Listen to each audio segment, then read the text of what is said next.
Nothing. Three, two, go. Great morning, everybody. Welcome, welcome, welcome to another day that God decided to grace us with. And guess what? He didn't have to, but He did. So, that in and of itself is something to be grateful about. All right.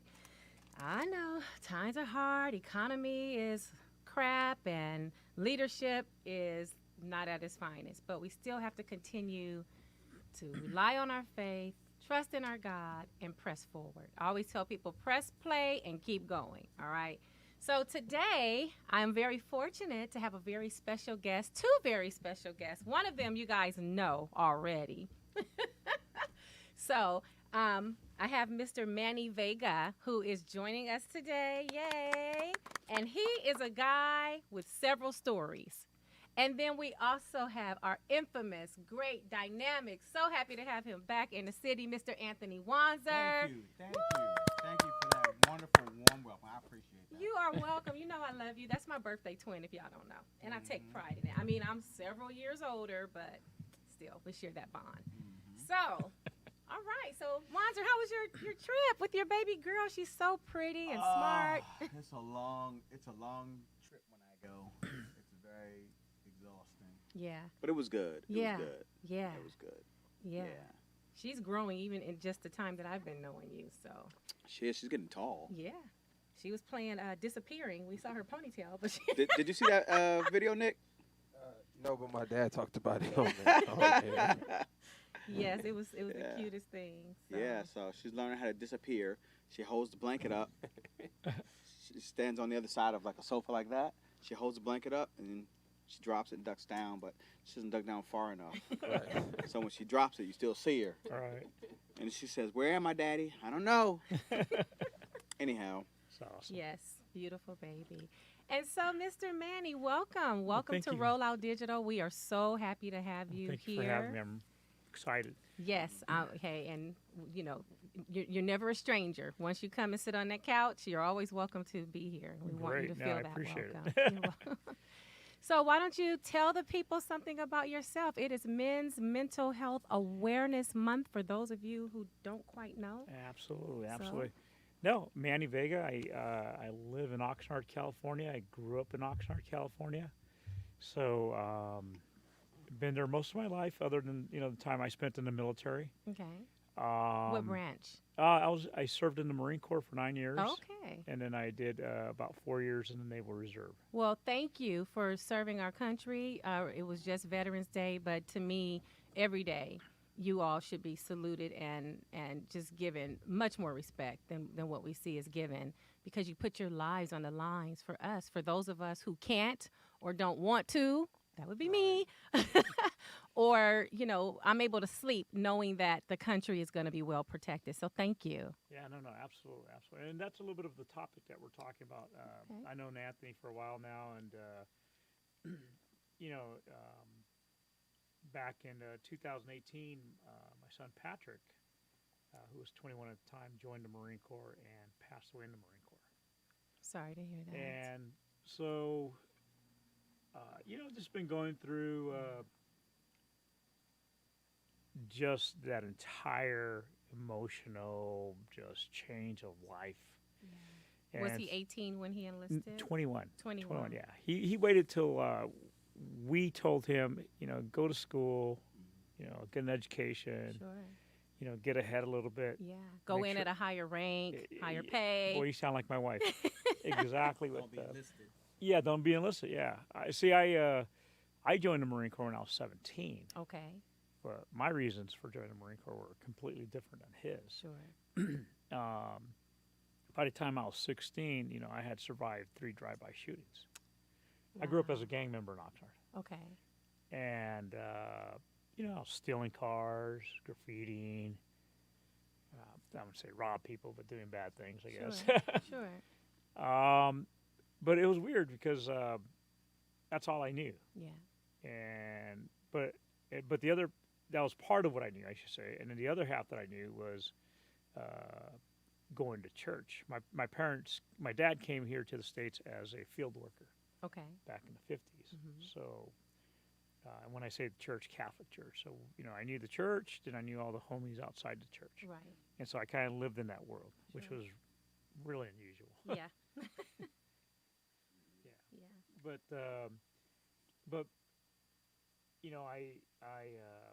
and I mean, you hit the nail on the head. Men's Mental Health Month. I mean, there's a lot that's happened to me in my life. From the age of 10 to 15, I was sexually abused by a Catholic priest, and I'm one of the guys. They call them victim survivors that actually spoke out about this back in the Good for early you. 2000s. And that is wow. a very difficult, even today, to do. But thank you for that, because if you don't talk about it, other people don't know about it. And then you have children that are in those situations because Well, we don't talk about it. No, absolutely. Yeah. I knew it had happened to me. Mm-hmm. Well, let me back up a little. So, between the ages of 10 to 15, you're trying to figure out what's going on in life. Sure. My parents, we grew up in the projects. My dad worked all day long. My mom worked at the packing house. We were key latch kids.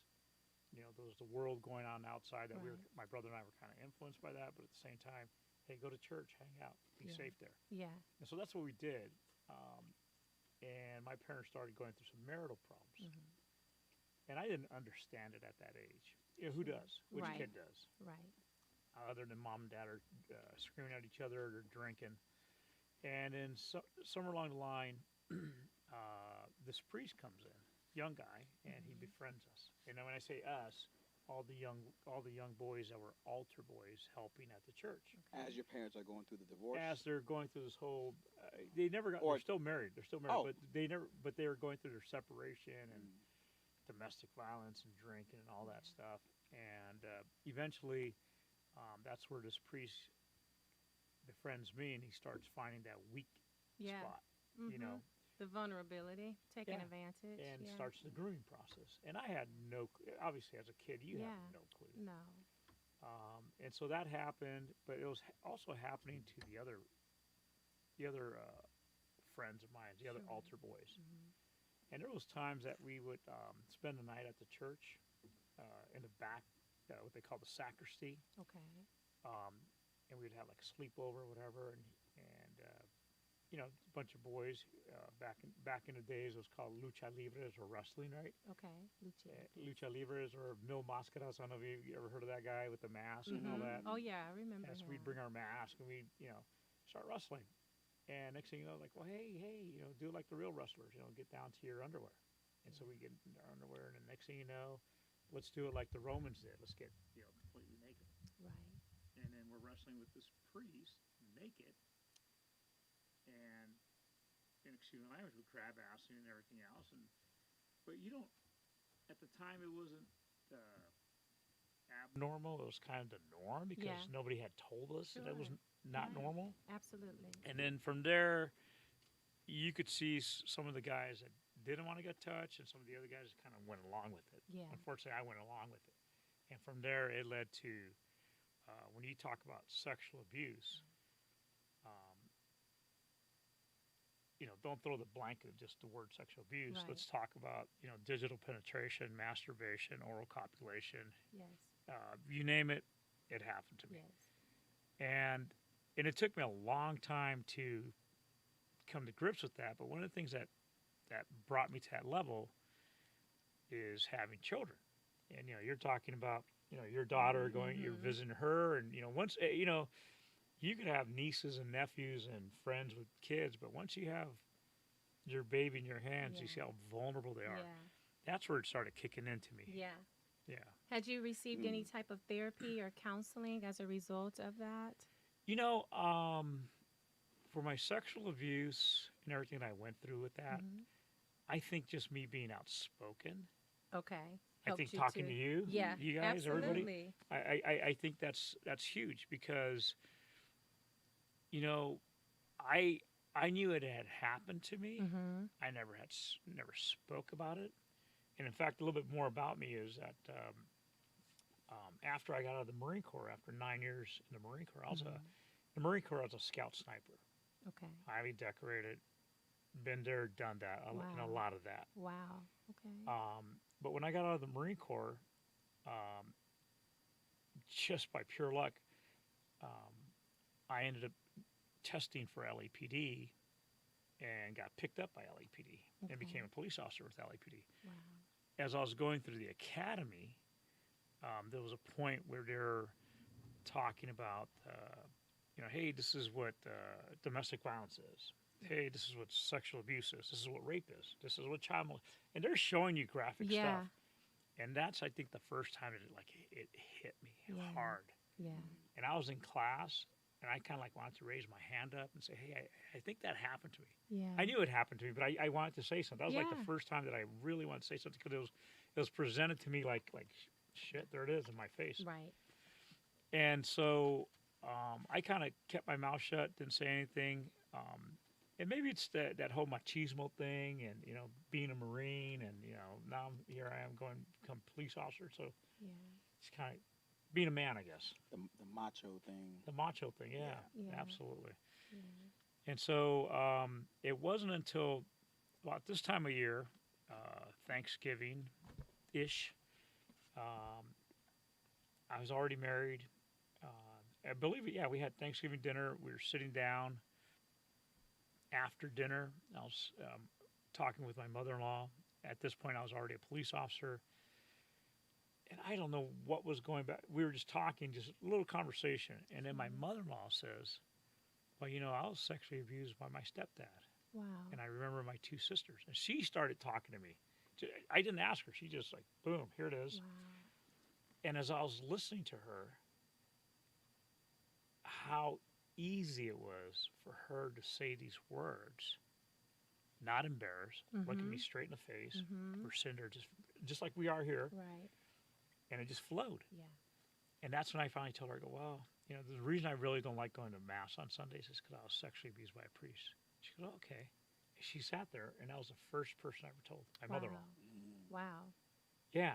So she understood it. She understood it, yeah. And I get goosebumps when I tell the story. I just got goosebumps. Yeah. But the power in that is that you just need to utter those first words. Yeah. It happened to me. And just find somebody that you can sit down and just talk about it. Yeah. And when you talk about it, you start releasing those demons, those everything that's inside you. And the way I picture it now, my visual in my head is that I'm transferring all that negativity, all that evil, all that ugliness. It's out of me and back to him, wherever he is. Yeah. And he has the nightmares, and I've gotten my power back. That's right. That's right. You didn't allow him to keep your power. And it's hard, often in anything, it's like being able to admit, first of all, that there is a problem. But I think, too, the blessing was in you being able to understand that you weren't the cause of it. It wasn't your fault. So then you no longer had to wear that badge and have that weight on your shoulder because you didn't cause the problem. But let me ask you this. So I'm African American or black and grew up in a black home, black mom, black dad, stepdad. Sure. Who were very protective. There was domestic violence in my home. I've seen a whole lot of things, right, that could have really screwed me up today. Yeah, I'm right here too. But I learned at an early age that I had the power to not make that the trajectory of my life. My life didn't have to go that way. That I had the ability to make choices, which was the driving force in me deciding to go to San Diego State, to get out of LA, because I grew up in the hood, 62nd and Raymond, and then in Compton. So I'm about that life. I know all about it. But I didn't want that to be my path. So I chose a different path, But still, even though I've gone different paths and moved on, I still carry that in my back pocket because it's something that you might have to use, that just growing up in those situations. We hope not to at this age, but sometimes. But one of the things I remember, and I think we talked about it on the last show, was we were taught whatever goes on in this house stays in this house. We were not allowed to discuss the fussing, the fighting, the drugs, the alcohol, the jail time, all of that. None of that was permitted. And so then as children growing up in that, everybody uses the word dysfunctional, but truly, that's what it is. But it was also kind of the norm because we weren't the only ones, especially in our communities, that were faced with that. So that's why I try to tell people and impart, that counseling therapy is a good thing because it allows you the opportunity to talk about it, The person who finds a solution often is the patient. Yep. As therapists, we are there to listen and to pretty much help you to compartmentalize what it is that's going on so that you're able to see it more widely or perhaps from a different point of view. But you were able to shake those demons and to free yourself by simply talking about it. And I think that's very powerful because, again, it's Men's Mental Health Awareness Month, but even to the women that are listening, just talking, finding a person to talk to, it can really help to lift and alleviate a lot of burden and things that we carry, unnecessary baggage, or blaming ourselves for things that we had absolutely no control over. You were a kid, and the home situation was dysfunctional at best, so what were you supposed to do? So I just thank God that your path was there and you had that light when your children were young, and newborn, because there are some people who continue the cycle where now they are the aggressor and the abuser and the molester and the rapist, and it becomes cyclical in nature. So I thank God for your deliverance in that. And I'm very grateful that you're here and you're open and you're sharing it and you're talking about it because you're able to free somebody. Somebody is going to be freed because of what you're sitting here and sharing. Somebody's going to be freed. And I don't want to use the word power, but I've known that. I've known that. And what was interesting, how all this started happening for me was it was right after 9/11. Okay. Okay, so I remember, coming home from, after a shift, came home and I went to bed and my brother calls me up and says, "Hey, you got to turn on the TV because something bad happened." And I turned on the TV and, for all of us who remember 9/11, Yes. I mean, horrific How can you watching forget? it, just people were jumping out of the buildings, Yeah. the smoke, the desperation, all that. And that took me back to a helicopter crash that I survived in the Marine Corps. Wow. It killed 22 Marines and severely injured 20 other Marines. Horrific day. And that's, again, trauma on top of trauma on top of trauma. Oh, Yeah. yeah. And that shook me to my core. 9/11 Yeah. really, I mean, the visual again, it just brought me to where I was at, just feeling everything. Yeah. And I think it took that to allow the abuse that I had suffered to come to the surface. Yeah. And that was really very, very, even though I went through a bunch of stuff, but that was the most uncomfortable thing for me at that moment because of how vulnerable I was seeing at the time, I think my daughter was she was an infant. My son was probably about 2. Mm-hmm. But just seeing that. And so I started talking. It was like a movie. I was parked behind a skating rink, 2 cop cars, coffee and donuts. At night. I'm not lying. It was like a movie. Where have we seen that before? Yeah, it was like a movie. And so I'm sitting there and I'm talking to another police officer, a guy I grew up with, a guy who was an altar boy with me. Oh, wow. Yeah, we're just sitting there bullshitting. I mean, there was no wow. calls, nothing was going on, and we're just sitting there. Nobody to fuck with. Did you know it was him?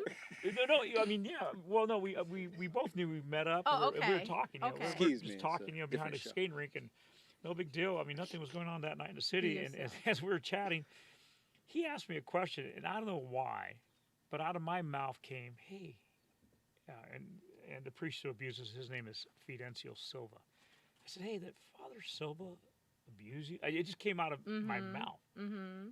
And the guy went pale. He's like, Wow. he goes, and his jaw dropped and everything. Like, "How did you know?" I said, "I didn't know, man. I was just asking you a question." But by the, but just by the whole, I said, and he right up, yeah, it happened in the 7th grade, blah blah. And he just went down and he just kind of spoke in a monotone voice and just let it out. First time he ever spoke about it. I have 2 questions for Yes, you. sir. 3. Yeah. I guess number 1, your 2 cops sitting like that, coffee and donuts, nothing to do. Did he abuse you? Yes. You know he abused you. Well, you got 2 police officers, you got 2 guns, you got 2 cars. Yeah. Did you ever think about going? And here was my other question. So in that moment, you had that moment, but also, you were a sniper in the Marines. Ooh. You did a little gang banging. We're Did not you? gonna say little gang banging. Look, There's no such thing. Did you ever feel like finding this guy? Oh yeah, no, I have. Did you ever think about I- I'm gonna find this guy? I've been looking. Oh yeah, no, and I got a whole story behind that too. Like she said in the beginning, I got a lot of stories. And that was one. That was one question. it. And then you can answer them both. And then Yeah. my other question was, you did gang bang, you did survive a helicopter crash, and who knows what else you survived. Do you feel like Do you feel sometimes, because I feel this way because of some things that happened to me. Do you feel sometimes that you're doing overtime in life, that something should have happened to you a long time ago? Do you feel like you have 9 lives? I do. I actually do. And so to answer that last question first, I stopped asking in the sense that why am I still here? And now I'm just one foot in front of the other, and I'm just here to do what I can, and I'll get a little bit more into it, but spread the word and do what. There's a reason I'm here. That's God only right. knows. God knows That's the reason right. I'm You here. keep And- escaping That's everything. I escaped a lot, and so I just allow the Spirit to move me. Amen. Mm. Okay, I just Amen. I wake up every morning and I make a conscious effort to be in the light, Mm-hmm. and it is a conscious effort Mm-hmm. to be in a positive state of mind, to do good, to not hurt anybody, to do the best I can today, not only for myself but for those around me. Mm. I'm not a saint or anything. I'm far from being a saint, but that's my mindset in the morning. I have to do that, and I'll get a little bit more into that why. But that's one of the questions. And as far as finding him, Father Fidencio, I've been actively looking for him. The problem is that in Mexico you could disappear Yeah. very easily. Mm. Yeah. And in 2000, this is good. This case goes back to 2003 and 4 when back in 2003 2004, I was one of the very few survivors that actually spoke up publicly and took the church on in the state of California. Good. At the time, there was a statute of limitation that didn't allow civil cases to be brought forward for old sexual abuse Mhm. issues. And so I challenged that Good. in Sacramento.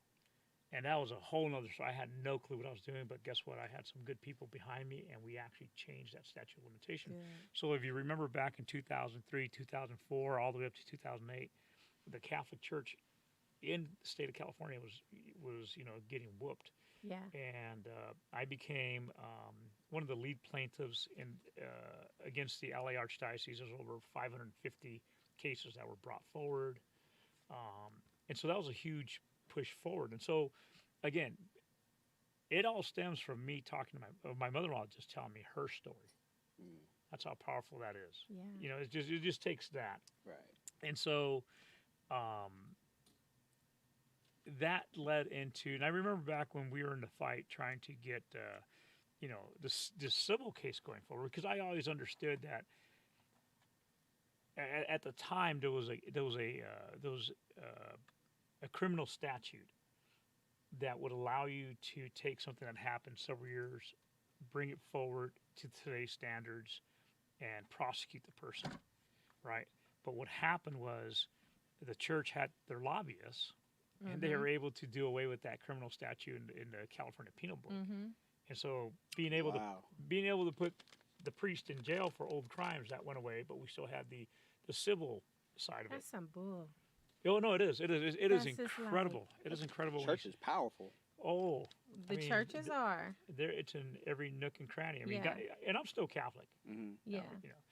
But it took a lot, and at the end of the day, there was relief.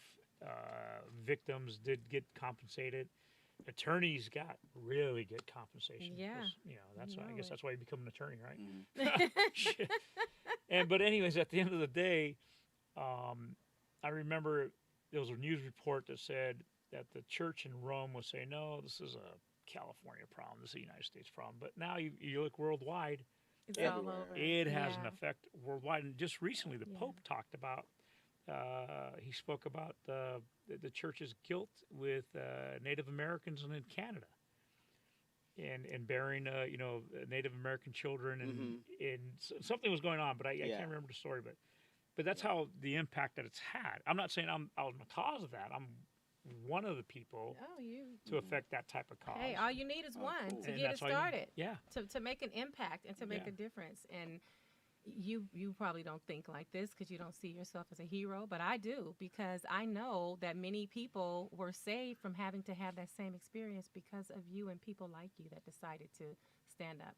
And that's a very brave thing to do. It's a scary thing to do for many people, but you weren't. I did what I thought that I had to do. Yeah. And so that word hero. Yeah. Okay. I That- know we don't like it, but No. There's another side to that. There's another side that's another story. okay. So I talked a little bit about a helicopter crash. So when I was in the Marine Corps, we were in South Korea, 1989. I'm dating myself, but we were out there. I was And, here. Yeah, large. Some of your listeners might not even been born. But those are two large helicopters coming down a valley that I was observing.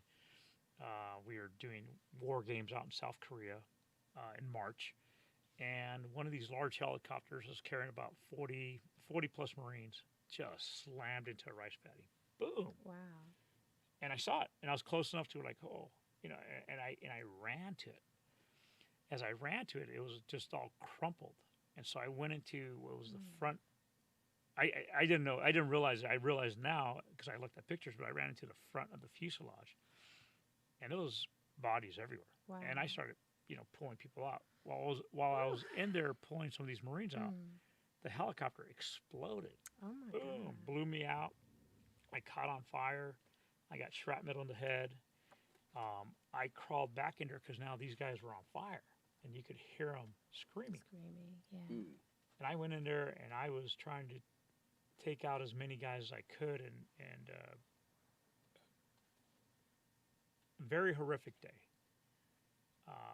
I remember grabbing one guy, his arm, and pulling them, and I just pulled everything off. I mean, everything just like melted in my hands. Yeah. Man. Did he survive? I don't think he did. There was another guy that was just trapped in the wreckage that I was pulling. He was alive, and I basically ripped him out of there. And I remember carrying him to this rice paddy. And as I laid him down, I remember very vividly, I still could hear like the water, like when you put something hot in the water, like Yeah. shh, and I remember my footprints in the rice paddy, in the mud, filled with this blood. I mean, there's a lot of very, very vivid things. Yeah. Long, horrific day. Have you ever been diagnosed with PTSD? Yeah. I have a diagnosis too. Yeah. I had some trauma. I was attacked not once but twice at work. Wow. Yeah. Yeah. But Yeah, no, PTSD is very real. it's very real. It So can be debilitating. It can keep you stuck. yeah, And your mind, I know for myself, it's a battle. It's still a struggle every day. It's a struggle every day. It does not go away. that's why I make those that's why when I said I make a very conscious effort to be in the light. You have to. You have to. I survived that helicopter crash, and I won't get into the whole story, but it was a long day with the survivors because we were way out there, the whole 9 yards. 2 months to the date, that was March 20th, so May 20th, 1989. we were off the coast of Australia on board a ship, Mm-hmm. and again, I was a scout sniper, hoorah and all this. So other what good is a scout sniper? I was basically a sniper out there. I'm out there just myself, my spotter, and they give us a mission. We go take care of it. We go, do a reconnaissance. We go take somebody out. We go, whatever the mission. Mm-hmm. Eyes and ears of the battalion. Eyes, ears, and trigger finger of the battalion commander. So we're doing this training exercise off the coast of Australia. We're off of Queensland, and we launch from the back of this large Navy ship at midnight, and what they call Zodiacs, so inflatable boats with outboards, kind of the SEAL teams use. And we shouldn't have gone that night because the swells were like 20 foot, just incredible. And we had a hard time just even launching in the middle of the night. Mm-hmm. So we get out there, it's raining, there's clouds. This was before GPS, so what we have, all we're doing is firing what's called a gyro, or just a compass. For me, it was the Thomas Guide. No, I had the Thomas Guide, yeah. You didn't have Yahoo Maps on your No, boat? nothing at all, man. There was no just, such of a thing. Follow the stars, but there was no stars. But anyways, so we have this azimuth, and we're doing 25 miles from ship to shore. From the ship to the shore is 25 miles in the middle of the night. And so we're cutting through these 20-foot swells. Somewhere along the line, we got blown off path, and we ended up in this shallow water. Wow. And we got flipped over by 25-foot swells. Wow. We just got punished right off the back. A young man by the name of, we're all young men then, but Corporal Bruce Duvall drowned. Oh, man. Yeah. And he got trapped underneath the Zodiac. He floated up and got tangled up in the gear. And we got punished several hours just in the waves, and we lost all our oars, we lost our outboard. We were just floating in darkness, and guys were freaking out. It was just horrific, We have this Marine that's latched onto the boat, dead Marine. And so it goes on for several hours, and we're banged up. I'm talking, you get punished by a 25-foot wave, and you just get dragged around, pop back up. We have our gear on. I can imagine. Yeah. And somewhere along the line, we were able to get the Zodiac back up. We're all in it, and we didn't realize how close to shore we were because that's how dark and how stormy it was. And so we got washed onto the shore, but it was a rocky shore area, and it had what's called plunging waves. So it'd build up and just boom, plunge. Imagine a 25-foot wave just slamming you. So we got slammed onto the shoreline. I landed on my feet in about a foot of water. And I'm looking out to sea, and the boat's kind of like dancing in the air, and it falls on top of me. Oh, wow. And when it falls on top of me, I have my hands behind my head like this, and it's upside down, and the engine, the outboard engine, is between my legs, and my head's in about a foot of water, being pushed back because we have all our gear in the center of it, and we had you know what a chem stick is, or a chemical stick? Yeah. Those glow sticks, you Yes, crack yes. them. Yeah. Mm-hmm. So we always wore them when we would go out. If you fall in the water, crack it so we Right. can find you. Right. So I had cracked mines. So I got this eerie glow, and I'm drowning in a foot of water because I Yeah. have the weight of this boat on me, and I can't move. My hands are behind my.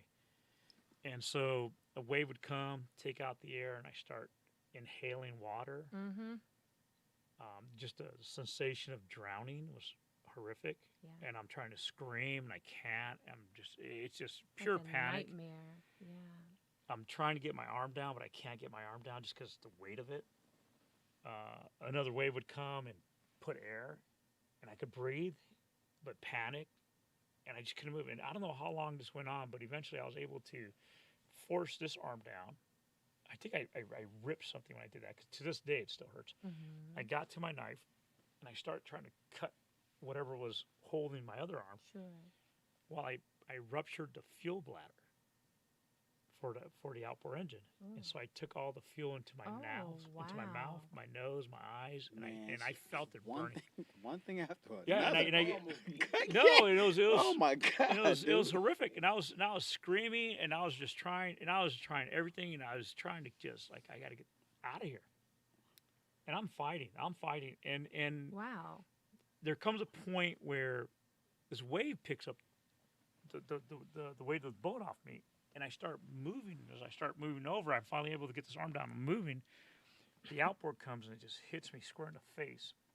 And when it hits me square in the face, I let go. There was nowhere else to go. I let go. And again, did I have a life after death experience? I don't know. But what I did sense and what I did feel. Well, did you see any white light? I did. And I always shared this, and I shared this story with people who's had a loved one passed. Okay. Did you feel the presence of God? I felt something. And so when I let go, it was frightening, terrifying all the way up to that moment. But when I finally got to that point, we're like, fuck, I'm done. Yeah. That's it. I allowed myself to go. And when I let go, I wasn't afraid anymore. There was no fear. And I'm sorry if I'm closing my eyes, but it just takes me back to that place. There was no fear. It wasn't like these lights are in your eyes, but it was just the presence all the way around that I felt. And I describe it as if we could ever remember what it was like to be in your mom's womb, in that fluid, just in that fetal position, just kind of that warmth and just that protection. Yes, that's what I felt. Mm-hmm. But I felt that. I felt this whole presence all around me. Yeah. And I remember I was going farther and farther and farther into it. And the next thing you know, somebody's pumping on my chest. They got me on the beach, and I'm coming back to you. So I've always had this issue, this idea of death. We're all afraid of death. We don't want to die. We don't want to go. No. We don't want to go. Yeah, but it's kind of scary. No, it's not scary. It's not even freaky, but it's just it's the sensation that I had before. Sure. Not that I want to go right now or anytime soon, but I'm okay with it, I think. Yeah. I was sharing with someone the other day that a friend of mine, mom was diagnosed with, about to say prostate cancer. That's not possible. She was diagnosed with pancreatic cancer. It was Thanksgiving. And she died the week before Christmas of that same year. Wow. But I remember being in the hospital with her when she was in the hospital. She died at home under hospice. And she told me, she said, Tatanisha, she said, come here, come closer. We called her Ma. I'm like, yes, Ma. She says, everybody says they want to meet Jesus face to face. They want to meet their Lord and Savior. But nobody's willing to die to get there. She said, I'm ready. So she had found that peace. Peace, yeah. So even though you were afraid, there was peace also over you. I don't want to die either. And I've had a few near-death experiences. I'm also an ovarian cancer survivor. Wow. I had a neuroleptic malignancy syndrome that was brought on by too much prescription medication, people. Be careful. Yeah. I'm telling you. That put me in a coma. Wow. Not once, but twice. The second time, one of the nurses was giving me medication that I was not supposed to have. And they told my mom, prepare for her death. Wow. So even in all that, and after having had been attacked twice, I said, there won't be a third time. So I stay ready, right? But even with all that, I just have like a different appreciation for life. And like you, I'm like, okay, Lord, why am I still here? You have me here for a reason. Absolutely. And when I began to just sit and meditate and pray and think about the path that my life had taken, I was married to my son's dad, divorced. I've been divorced in about 20 years. Hallelujah. But it's been great. But, just in going through all of that, why, Lord, why am I still here?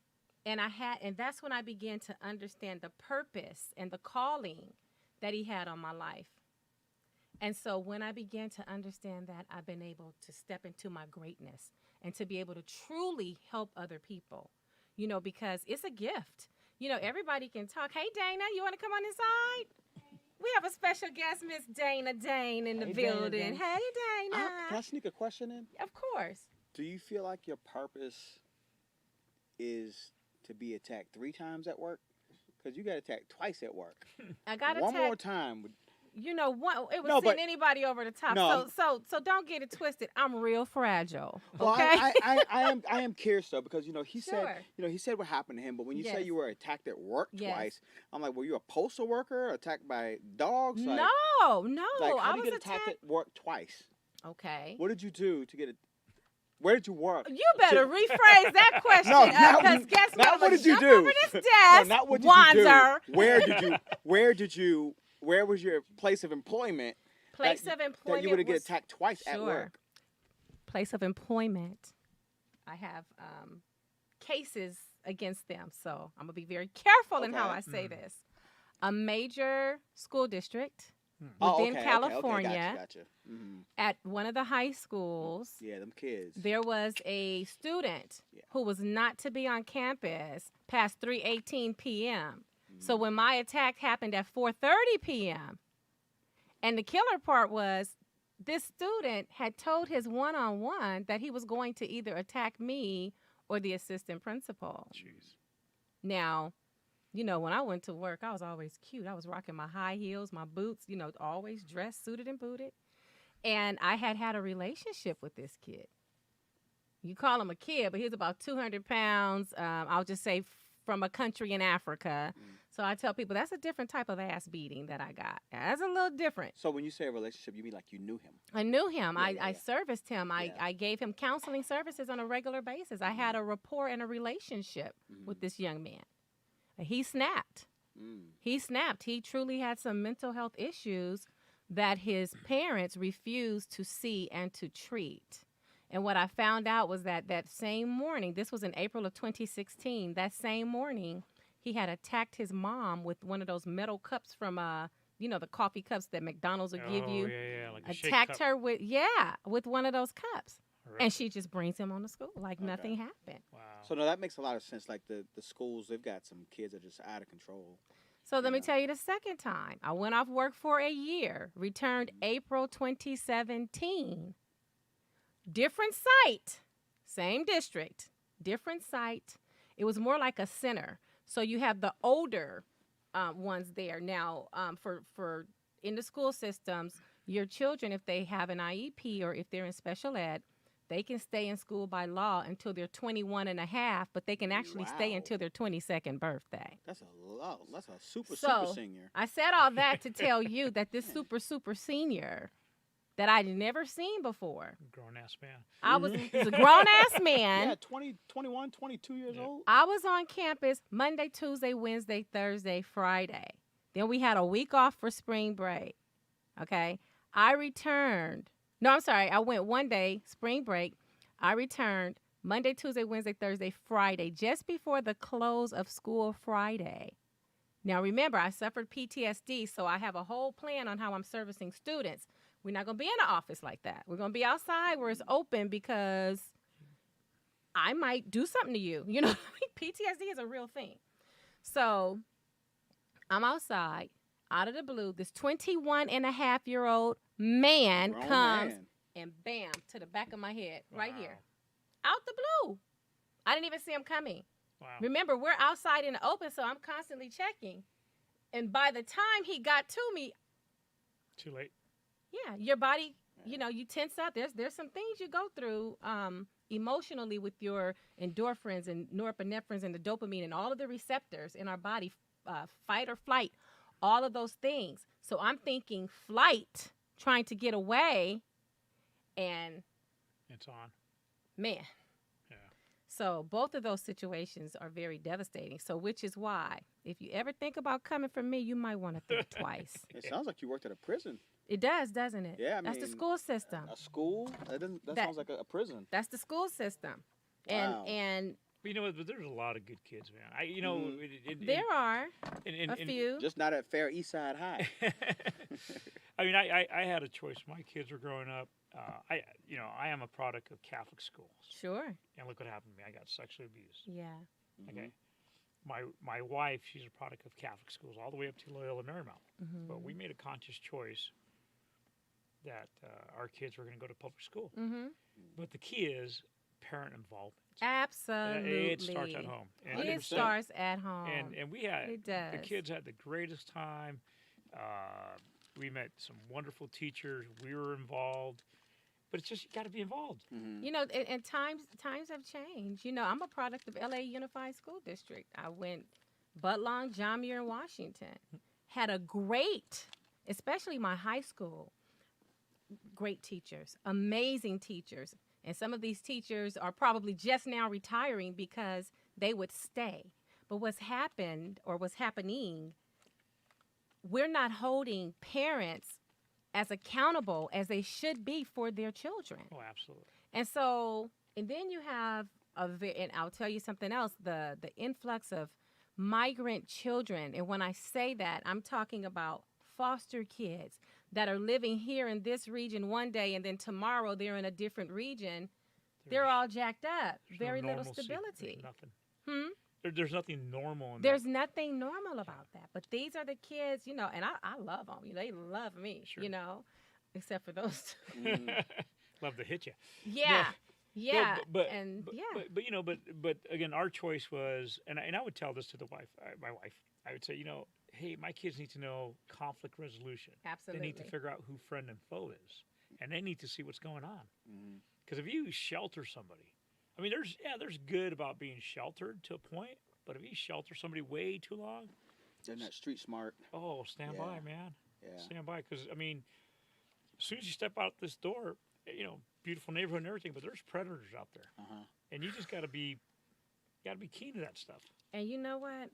For those of you listening, what is it, Megan's Law? You can type on there. You'd be surprised how many perverts you have living in your community. Mm-hmm. But you should really take a look because it's going to tell you, it's going to show you their faces, their names, a whole Right. lot of information you need to know, especially if you are a parent or a grandparent who does not do a very good job of sitting outside while your children are playing, because it's a real thing. Sure. You know, And it's still happening. I taught my daughter my phone number. So she's 5. Mm-hmm. She knows my phone number. Yeah. And she knows 911. Yeah. But I taught her my phone number. You got to and- give her a safe word. My family has a safe word. safe word? A whatever you want to call it, a password, Mhm. safe word, or whatever. It is a phrase that we've been. It's Okay. just one word, and you know, if somebody's going to come pick you up, you know, back when they're little, make sure that they Oh. say this word. Mhm. But not, you know, but That's it's a good somebody that idea. they don't know. Mm-hmm. Yeah. I was Yeah. looking. There was a kid that was saved from a kidnapper recently because they saw on TikTok some kind of hand code Hand language, yeah. for if they were. What'd you say, Miss Dana? Was it sign language for being if they were kidnapped, and that child was able to be rescued. Yeah. So that's good. I'd probably just do this out the window. That's all I know. Is that everybody that's driving Help. around you? Yeah. But no, I taught her my phone number because she's not with me all the time. Right. And once, like you said, once they go outside, they're out in the world. Yeah. And if for some reason they were to float out there somewhere and something happened, it's like they have no way to connect back to you if they don't know their phone number. For young kids, Sure. they don't know their phone number, their last name, Their address. address. Yeah. And for any parent Yeah. out there listening, if your child is young, because when I just tried to teach my daughter my phone number, she was like, why would she want to randomly learn 10 numbers? An Right. area code plus a phone number? Why would she do that? Right. So when I was trying to teach her, she was just like, she didn't care. No. So what she does care about is the iPad. Right. So I made the passcode to the iPad, my phone number, Very Oh, there it good. and is. she knew it in 2 tries. Good. And she knows it ever since. That's So smart. I always tell parents, just good. make your passcode to the iPad or your phone. Love it. Make it your phone number, and they will learn it immediately. Immediately, Yeah, yeah. we call that in psychology. It's like mnemonic devices where if it's a song or a rap song to help them to learn and to remember. But that strategy is perfect because what kid do you know Oh who my does God. not know how to work Right. an iPhone, an Mhm. iPad, an Android, a computer? It's like they come out the womb already knowing Yeah. come out smarter than me when it comes Mhm. to technology because I hate it. See, But See, now if But you yeah. have my wife here, she's a preschool director. okay. Oh, she'll give you a whole lesson on Mm-hmm.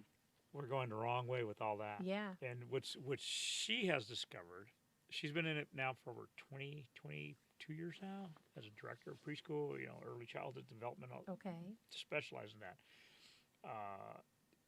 the preschoolers that she's getting within the last 10 years or so, Mm-hmm. lack of muscle mass, Mhm. lack of I bet they have the mass in the thumbs. dexterity. Yeah. They don't know how to take something like this and rip it Yeah. Mm. at 3 years old. So Mm-hmm. she gives them paper Mm-hmm. to rip. Mm-hmm. There's just all these little things that I guess when we were growing up, because we were out in the street. Yeah. We knew how to cut along the lines. Exactly. We knew how to draw We inside used the to circle. Throwing rocks, skipping rocks on the Yeah, water. something, yeah. But nowadays it's It's more. the thumbs. It's this, yeah. And so her message is always, read to your kid, talk to your kid, and minimize. Yes. But you know what I think? You know what I'm hearing? I'm hearing balance. Yes. Balance. Because that iPad has worked incredible wonders with my daughter. She Mm-hmm. can read. This girl can read like you wouldn't believe. And she knows how to do so many things because of the iPad and the phone. I used to, before she could even talk, say actual phrases, I would see her on the iPad looking at stuff that I don't know how she got there. She's looking at all her favorite stuff. And I was like, how the hell? So one day I just kind of snuck behind her and I just watched her. I'm like, how's she getting to all this stuff? And she would hit the Siri button, didn't even know she knew about it. She would hit the Siri button, and with her little broken words, she'd be like, Lion King. All the Lion King stuff come up. And she's, Which one do I and want? she would say this, like 1 or 2 words and take her everywhere she wanted to go. And I just couldn't believe she was doing that. Yeah. Because I didn't know she could do that. But that brings up another issue, though. That's instant gratification. So what my wife also says, there's the ability to soothe yourself and not, because these kids want it now. They want it now. Yeah. And so So do I, though. Yeah, no, obviously we all Yeah, do, but I but think there we is all there is do. a point of waiting for something, and Mhm. she sees that a lot of these kids don't have that, The patience. the They patience don't. or the self-soothing, And it it goes back to what you said, Manny. starts at home. It starts at home. Yeah, Can I ask absolutely. a question? Of Mhm. course you This is can. not that I don't want to age anybody, but you guys sound old as hell right now. I'm proud of And my this age. is why Boo. No, I'm not talking about age-wise. I'm And just his talking beard about is the about con- as long as mine is. Yeah, right? I'm just talking about the Competing. the conversation. Like, granted, I grew up in the technology era, right? Like Mhm. that, it was kind of already a thing as I was kind of going through school. So I'd have a different perspective on it. Sure. You know? Mhm. And I don't feel like I understand you guys' position, but there's no way to slow this down. It's impossible. Oh, it's not. So I feel like at this point, right, Yeah. I would encourage parents to try to figure out how to Balance? use this. I don't think you're gonna be able to balance it. It's not gonna be a balance. You don't think so? Well, if you control the device, I control how much time she Yeah. spends on it. I understand that, right? But that's you trying to create balance. I'm talking about in the world, there's no balance. There's no balance between technology and physical activities. Mm-hmm. It's not like we spending 50% of the time outside and then they're gonna be on the computer. That's not. It's maybe 5% to 95% of the rest of your day. You're gonna be on the computer. You feel what I'm saying? So I would tell the parents you try to figure out how to utilize this tool to be a better parent and not make this tool the bad guy per se, Yeah. Mm. because it's only going to get worse. Yeah. Like they're making 3D glasses. Yeah. They're making submersive worlds. Yeah. Well, So I don't to try to slow this down. Oh, it's not It's slowing not down. gonna. That's not I gonna mean, be a reality. Look at what happened during the height of COVID. Schools were unprepared, but Right. instruction went online. Now, the crazy thing is online instruction has been in existence for over 20 years. Right. So why are we not knowing how to keep up with the times? You're absolutely correct. It's not going away. It's not going to slow down. It's not going to do anything but, like you said, increase. So even Right. like for me, I need to get with it. I need to learn some And I more think things. my mom has been a daycare. She's had 24-hour daycares for like 15 years. Mhm. I've seen every kind of kid the world can produce. You know what I'm Ooh, saying? child. The good, the bad, and the Yeah, ugly. the good Yeah, thing. so I've seen every kid, every family situation. People just left kids at my mama's house like it's crazy. She's Mhm. raised kids. What? She's been doing it 15, Didn't 20 come back years. for 'em? Didn't come back. Just Crazy. a Filipino family just dropped their 2 kids off and left. Went back to the Philippines. Man, no. Left her children there for 3 months and then just popped back up and took them. Wow. You know what I mean? So I've seen all of this Wow. stuff kind of unwind, and as I'm looking at the kids now, you're right. They are a little weaker. They're a little fatter, little kids. But I feel like the way that I was taught school was completely backwards. I didn't enjoy anything about school, and I found out the moment I got out of school, I enjoyed everything: science, math, every category in school they tried to have me study. I hated it. The moment I got outside that programming, I loved every single piece of it. So I think what we're seeing now are the kids being able to teach themselves and figure out this information and not through the school system. You know, I honestly think the school system dumbs kids down. It does. You know what I mean? I don't think It's restrictive. think about Very. even learning something, right? Do you learn things faster reading on a piece of paper or singing in a song?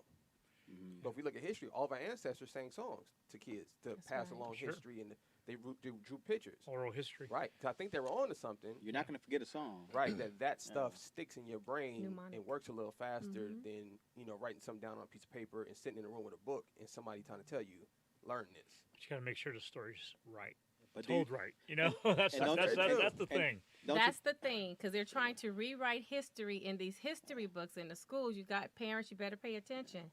They're really trying to take out African American history like crazy. Don't you think it's a little silly if you walk past a classroom and the singers are all singing songs? No. You don't think so? Think about this though. Okay, I'll give you an example. When I was in middle school, I remember I passed my spelling test. I was watching Ninja Turtles or something, and they had spelled the word on the Ninja Turtles, and I just remembered it from the damn Ninja Turtles show, and I used it in my test. That's the only time at school I felt like I fucking had it. I was panicking. You know what I'm saying? It's the only one I felt Yeah. like I had it. Well, Yeah. no, you're on something because I mean, English is not my first language. Spanish is. Right. Mm-hmm. I'm fluent in Spanish. I speak, read, and write it, but I learned to speak English through TV. Mm-hmm. You know, See? so Okay. yeah. So I mean, there's something to. I mean, absolutely what you're saying. I didn't make this up. I was just looking at history, you know, You don't and I make just the noticed rules? that. I just noticed in history, it wasn't a lot of writing going on. Right. You know, it was a lot of pictures. It was a lot of singing, a lot of Yeah. storytelling. And I don't think they didn't have the ability to write. They were building these megalithic structures. I just think that they knew this It's is a more easy- progressive way to pass along knowledge and information. I was gonna say it's easier to pass it along in a song. Yeah. Especially when you don't have there's no Library of Congress back then to store all these documents. Right. It's so much easier if everyone knows this song. Yeah. So Mm-hmm. Sing to your kids, man. like we still know the Star Spangled Banner. ABCs. First thing you learn is ABCs. through a Yep. song. Yep. Good Yeah. song. Well, you know, talking about the Library of Congress as a side note. Uh-huh. So one of my trips in Washington D.C., we went over there and we, my wife, my daughter, we stopped by and you could actually, you know, before the pandemic, go in there and visit. Mm-hmm. And we went up to this. Go upstairs and you look through this big glass and there's this huge library down there. And I asked the lady, I said, "Well, how do you get in there? Do you need a library card?" She goes, "Yeah, just go downstairs, get your library card, and they'll let you in." Like, really? Yeah. So we went down there and we got our Library of Oh, so Congress. serious? Yeah, I got my Library of Congress card. Oh, I love Library it. card. Yeah, you can go in there and check out a book. I'll have to go. I Okay, used yeah, to if you're visit in DC DC, quite frequently. But Yeah, not lately. that was awesome. You know, my Pre-pandemic. my thing Right. with libraries I'll is probably be there in March. I never return books. You know what? If you give it to me, it's mine. That's my book now. You better well charge me for We it. don't act like that September 23rd. We'll have a conversation. Dana, what you got to offer? Looking all cute, coming back from vacation. Thank you. Hey. Hey, know what I want to say for parents? I think it's really important to research a school and find out what their curriculum is, and is that curriculum right for your children? Because I know so many children in our community, they start learning things immediately. ABCs, how to read, and even like easy arithmetic. And we give the schools this brilliant child, and they send us back a child that tests that's on the autism spectrum. Right. And I don't know where that breakdown is. Yeah. I always wonder that. We give them these beautiful children, these black children, and they're brilliant when we send them to you.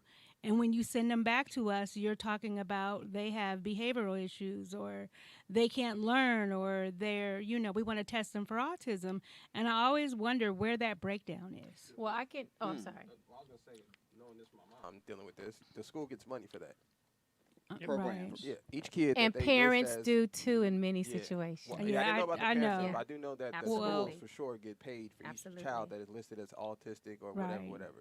So it could be a money Well. hustle, especially for, and they mostly do it to black and Hispanic. Well, they're You know- looking at the black children, so look, that's what my because a white concern parent is. to go get their kid tested after you tell them Right, that. Most right. black parents are just kind of accept that the school's the authority. And know they're going Yes. to take care of it for free. Right. You know, they just send And then something it turns home. into a hustle. Sorry about that, No problem. Anthony. They just but- sent something home with my daughter, right? My daughter, her mother and I had split when my daughter was 2. She's almost 6 years old, right? And Nick, you see my daughter. You mean Oh yeah, that's my girl. I my can't wait daughter's till she comes. amazing. She She has is. no issues with anything. Very smart. I fly there. It was every other week, right? So anyhow, long story short, just had a teacher-parent conference with her teacher like 2 weeks Oh, ago. good. Everything's all good. My daughter can read. I mean, she's amazingly smart, like most kids are now, and everything's fine with my daughter. I picked my daughter up when I was just back east, Mm-hmm. and she goes, "Oh, here, Daddy. Mind you, my daughter can read." She hands me this note from the school, and it's adult content. And I'm like, why would somebody give a child this when she can read? And it was from her school. She goes to an all-white school. There's not a black person they bring all the kids out to the soccer field to pick them up and drop. There's not a black face on that field. Yeah. Not one. And I'm just like, ugh, Yeah. And so, this note says, something about, we have a class or we have something for children who are going through a divorce, and it can be difficult for a child. It can affect their school, and it's important for kids to know there are other kids out there like them and all this kind of stuff. Yeah. And I'm like, my daughter's almost 6. Her mother and I split up when she was 2. Her schedule's her schedule. It's always been this way. Mhm. She has no issues, and they're trying to take her out of class once a day to put her in something to talk to her about something that she knows nothing about. So how was she identified as a child of divorced parents? How was she identified? Right. Well, we were never married, so Right, but I'm saying Separated parents. who Right. or separated parents. How did who they would have single brought her up that out? suggestion? exactly. Who would have brought it up? Yeah, Mhm. so I know who would have brought it up. Oh, Yeah, okay. yeah, I yeah, thought yeah. I was going to get you there. Okay. Yeah, no. I know who would have brought it up. But, it's just one more thing that I'm like, I've never seen a school try and get involved in something like this. I don't need the school talking to my 5-year-old about divorce and all these things that she knows nothing about. So you don't have to consent to I that. You didn't. understand. I didn't consent to it. Okay. No, And I yeah. didn't consent to it. But that's just one more thing. Even if mom consented and you Mhm. did not, they can't. But they can't. They should not be servicing her. Right, and I didn't. But I was like, we just had a teacher-parent conference. There's never been a mention of anything. And now you've got money for a program because you have a Right. counselor. And Right. you're trying to fill this program up so Sure. that you can get money Right. next year. Right. Yeah, And you you gotta know, fill the with her seats being to black, justify you the know, seats. automatically justify she that. got Right. issues because she's black. She's the only black kid on the campus. You know, that kind of thing. Mm-hmm. But I'm gonna tell you. So what happens is, you guys heard the word acculturation before, right? So imagine. Let's just look at our ethnicities in here, okay? Because when I went to school, elementary, junior high, it was junior high back then, Nick, not no middle. Elementary, junior high, and high school, it was just blacks and Mexicans. That was it. That was it. Any white folks we saw, they were teachers or doctors. Any Asian people were dentists. That was it. So when I went to San Diego State, imagine the shock I went through when all I saw were all these white folks. And just a few of us sprinkled. We looked like little pepper spots, right? But what happens now, think about your child being taught by, and we'll say even raised by, someone who is not of their same culture. And Nick and I always talk about ancestral and the power of the ancestors within us that is ingrained in us over time. The reason why we're still here, the reason why we're survivors, the reason why we can get through sexual abuse and still live to tell about it and be successful and have successful children. The reason why is because it's instilled in us. We have a culture that has led us through slavery and affliction. It's in us, all right? Then let's just say you have those who want to be oppressors of people that are like us, teaching our children. What can you teach my child? So when my son went through school, I handpicked his teachers. And if there were other teachers other than white teachers, those were his teachers. What can you teach my child? Your ancestral root in you is of oppression and what we call colonization. What can you teach my child? So it's very important what children see and the environment. The representation. The representation. So when you talk about children, autism, no, honey, it used to be ED, emotional disturbance. Every black boy had an emotional disturbance. Every black kid had an emotional disturbance. And there was no consideration for ancestrally what we went through. And then also genetically, many of us, blacks, Mexicans, Asian, people of color, because all three of those groups are people of color. Genetically, think about this.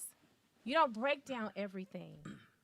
So, for example, he's always in the nurse's office. He always has a stomach ache. Well, damn it, you guys are giving him milk.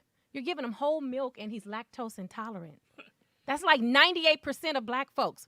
But y'all don't know it. But I'm telling you, you get a stomach ache after eating and drinking milk and ice cream, you're probably lactose intolerant.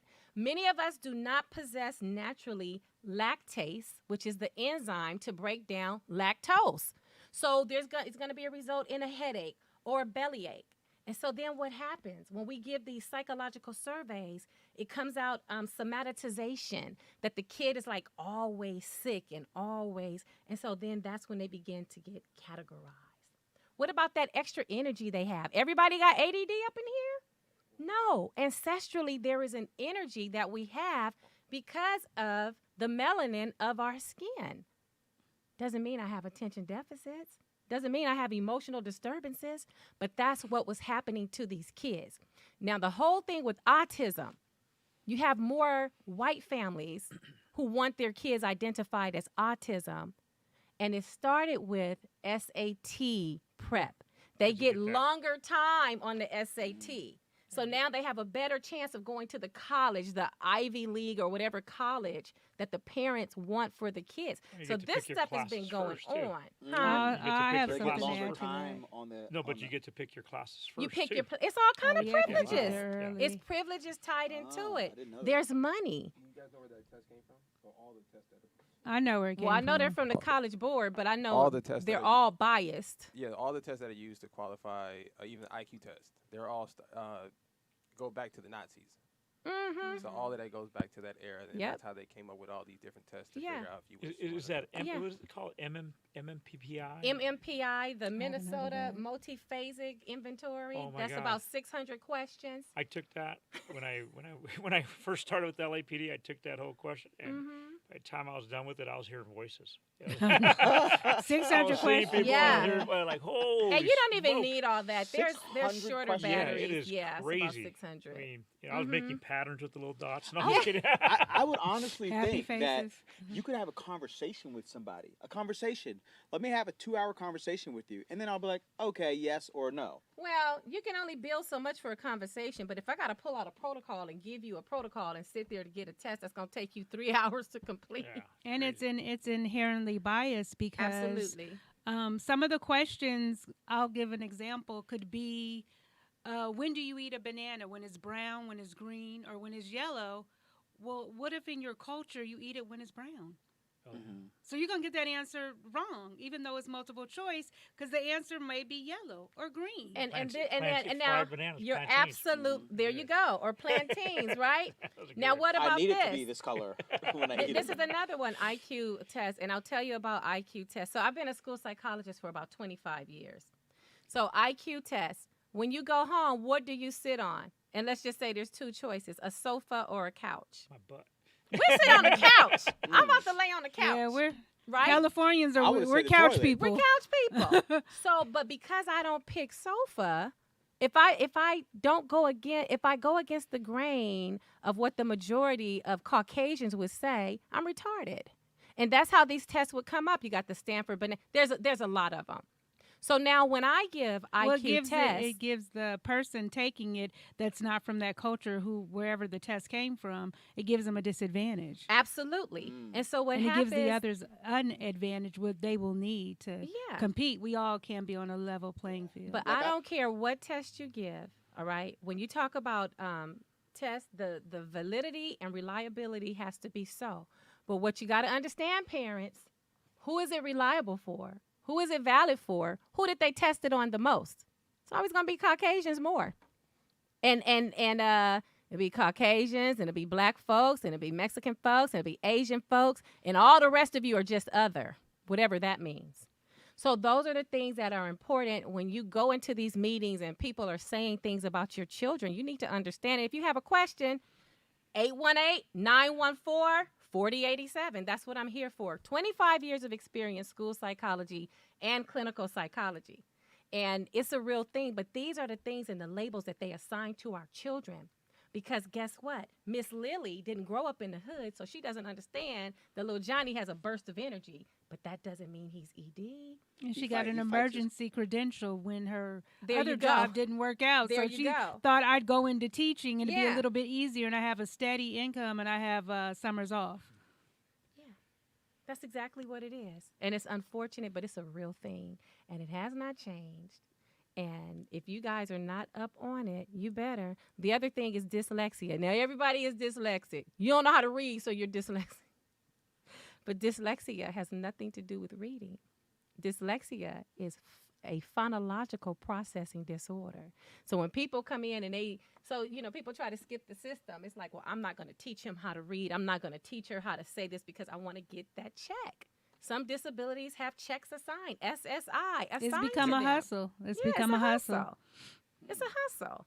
And unless you get somebody who understands that hustle, you're going to have a whole lot. And I don't care if you get a check. I don't. But what I care about is that this child is properly identified or this adult is properly identified. Because when they're not, as clinicians, it's our fault. You know, you look at the homelessness situation. I remember, 3 weeks ago, that was the first show. People on the street that are homeless. Nobody said, I want to be homeless when I grow up.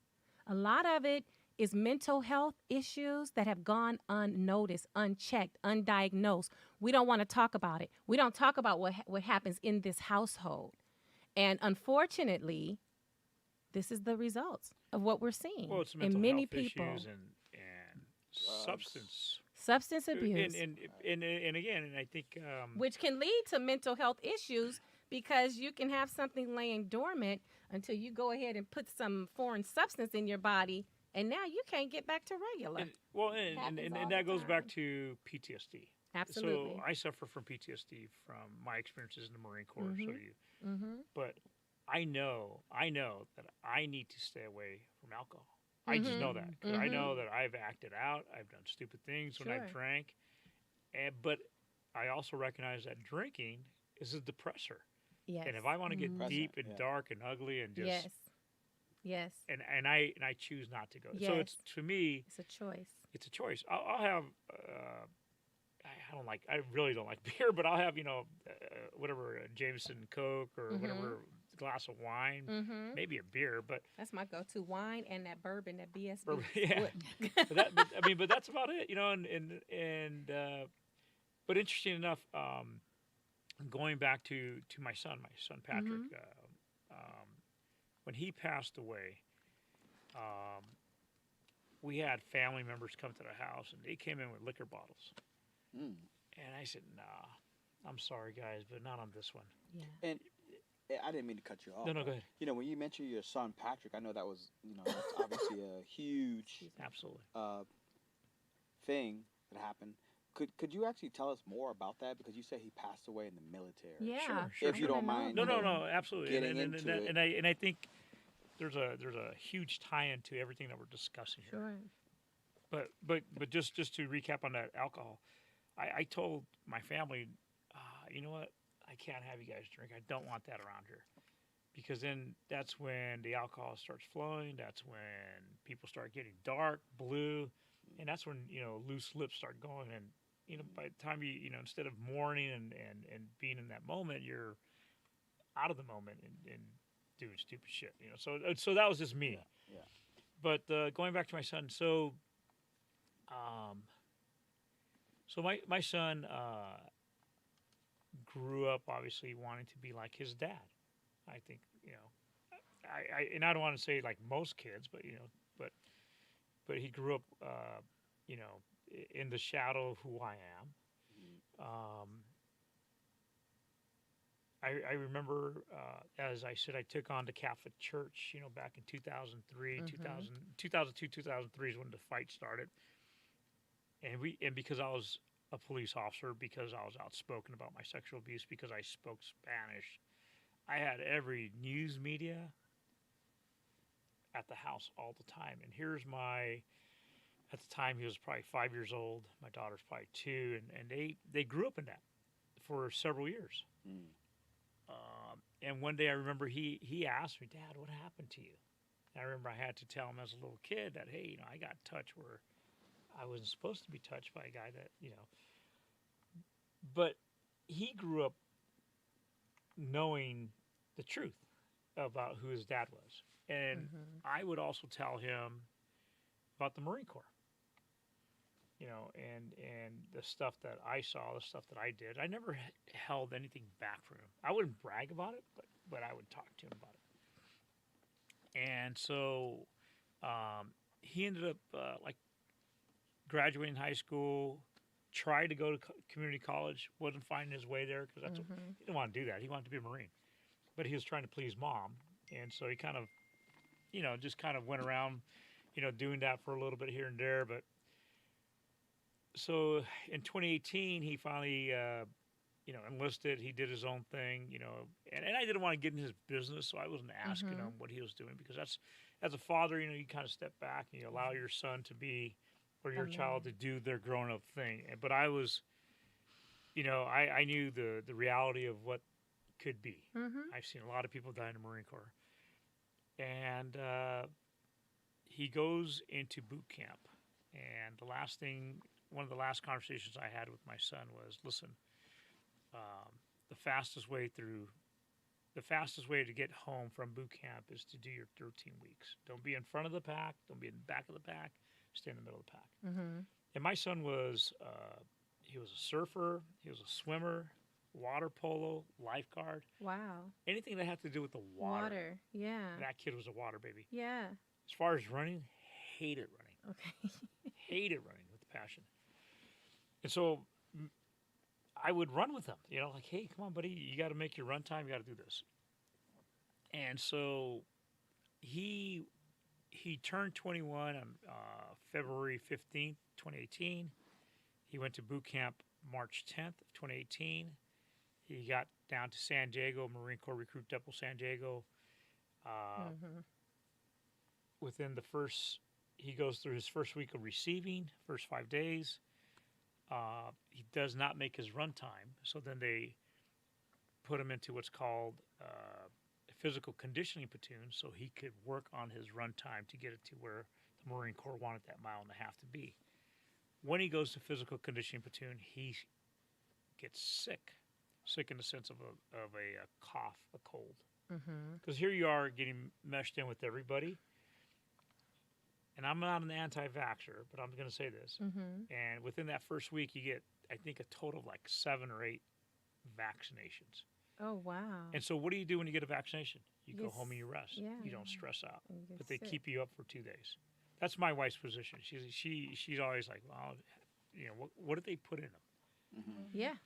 And they're also conditioning him for the run time. So yeah, and they're all and all of this stuff is interacting with one another. Yeah, you're stressed out. This is like I went through it. You talk about stress, you're right there. And so he's trying to, and then he wants to not fail. So he's trying to, so he gets sick. And then this is where it kind of goes, it's kind of his week is kind of spotty in the sense what happens. He goes to sick call, they give him Mucinex, they give him, something else for his cough. On a Tuesday, by Wednesday, he's not feeling good. He's throwing up, nonstop throwing up. They give him some anti-nausea medication that he can't even put in his mouth because he's throwing up. He's getting dehydrated because he can't hold the water down. But, I get it. Yeah. If they're asking, hey, how you feeling, kid? I'm good, sir. You're sucking it up because you don't want to spend any, it's just like, Hell Week football. Yeah, exactly. You're dizzy, but like, hey, how you feeling? Like, I'm good. Because you want to make the first cut, or you don't want to get cut. So anyway, so this goes into Tuesday or into Thursday. By Thursday, my son is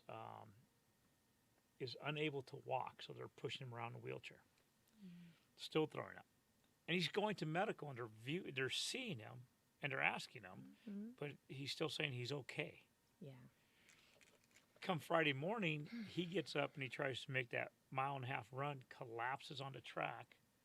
They pick him up, put Band-Aids on his knees, take him back to the barracks.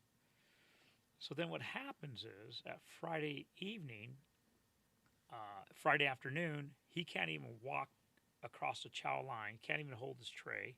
They have to physically hold him up, walk him across so somebody else holds his tray. He sits down, can't even feed himself. Somebody's trying to feed him, throws up all over the place. They take him back to the barracks. Now, this is where it doesn't make sense. Where the hell is the adult in the room? Where's the people who are entrusted? Right. You know, and I'm leaving some details out. So they take him back to the barracks. They sit him in what's called the quarter deck, or right there in front of everybody, and he's delirious. He's mumbling. He's slouching. He's out of it. He's not physically well. And my son was somebody that when he's the type of person that when he got sick, he looked sick. He's not one of these guys that if you're sick, you can go to work and kind of play it off. He was not that type of guy. So I could only imagine what he looked like, what he was going through. Because now you got to realize that this is Friday afternoon. They put him in bed. He throws up again. They move him 3 beds away from everybody because they don't know if he's contagious. Vaccines. And they tell the guys because when the lights go off at 7:00 at night, and they have what's called the fire watch. People are walking around, other recruits keeping an eye on them, keep an eye on the barracks, and they tell the fire watch, hey, keep an eye on that kid Vega. If he makes any strange noises or acts weird, let the drill instructor know. Drill instructor goes into his duty hut, closes the door, orders Domino's pizza. At midnight, they're banging on his door. Hey, Vega, stop breathing. And then we get the call, like at 3:00 in the morning. Hey, Mr. Vega, you got to come down to San Diego. We found your son unresponsive in his bed. We don't know how long he's been without oxygen. I'm like, what? Talk about a just horrible phone call.